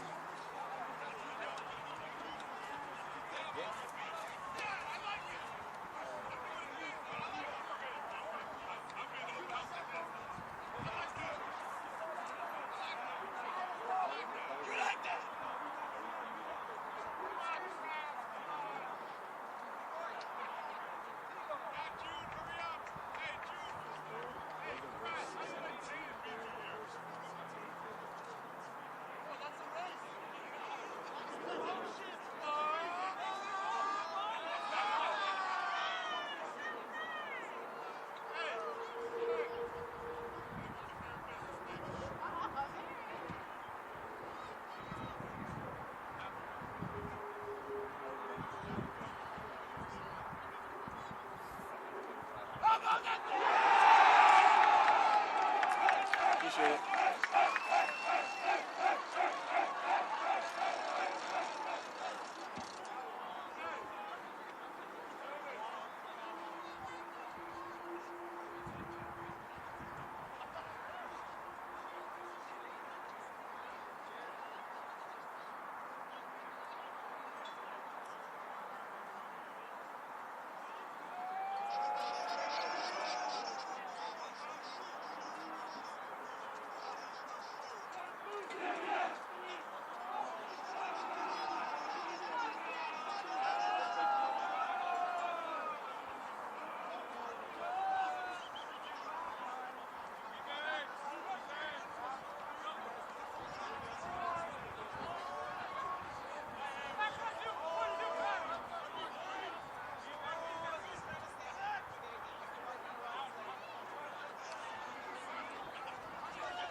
Hey,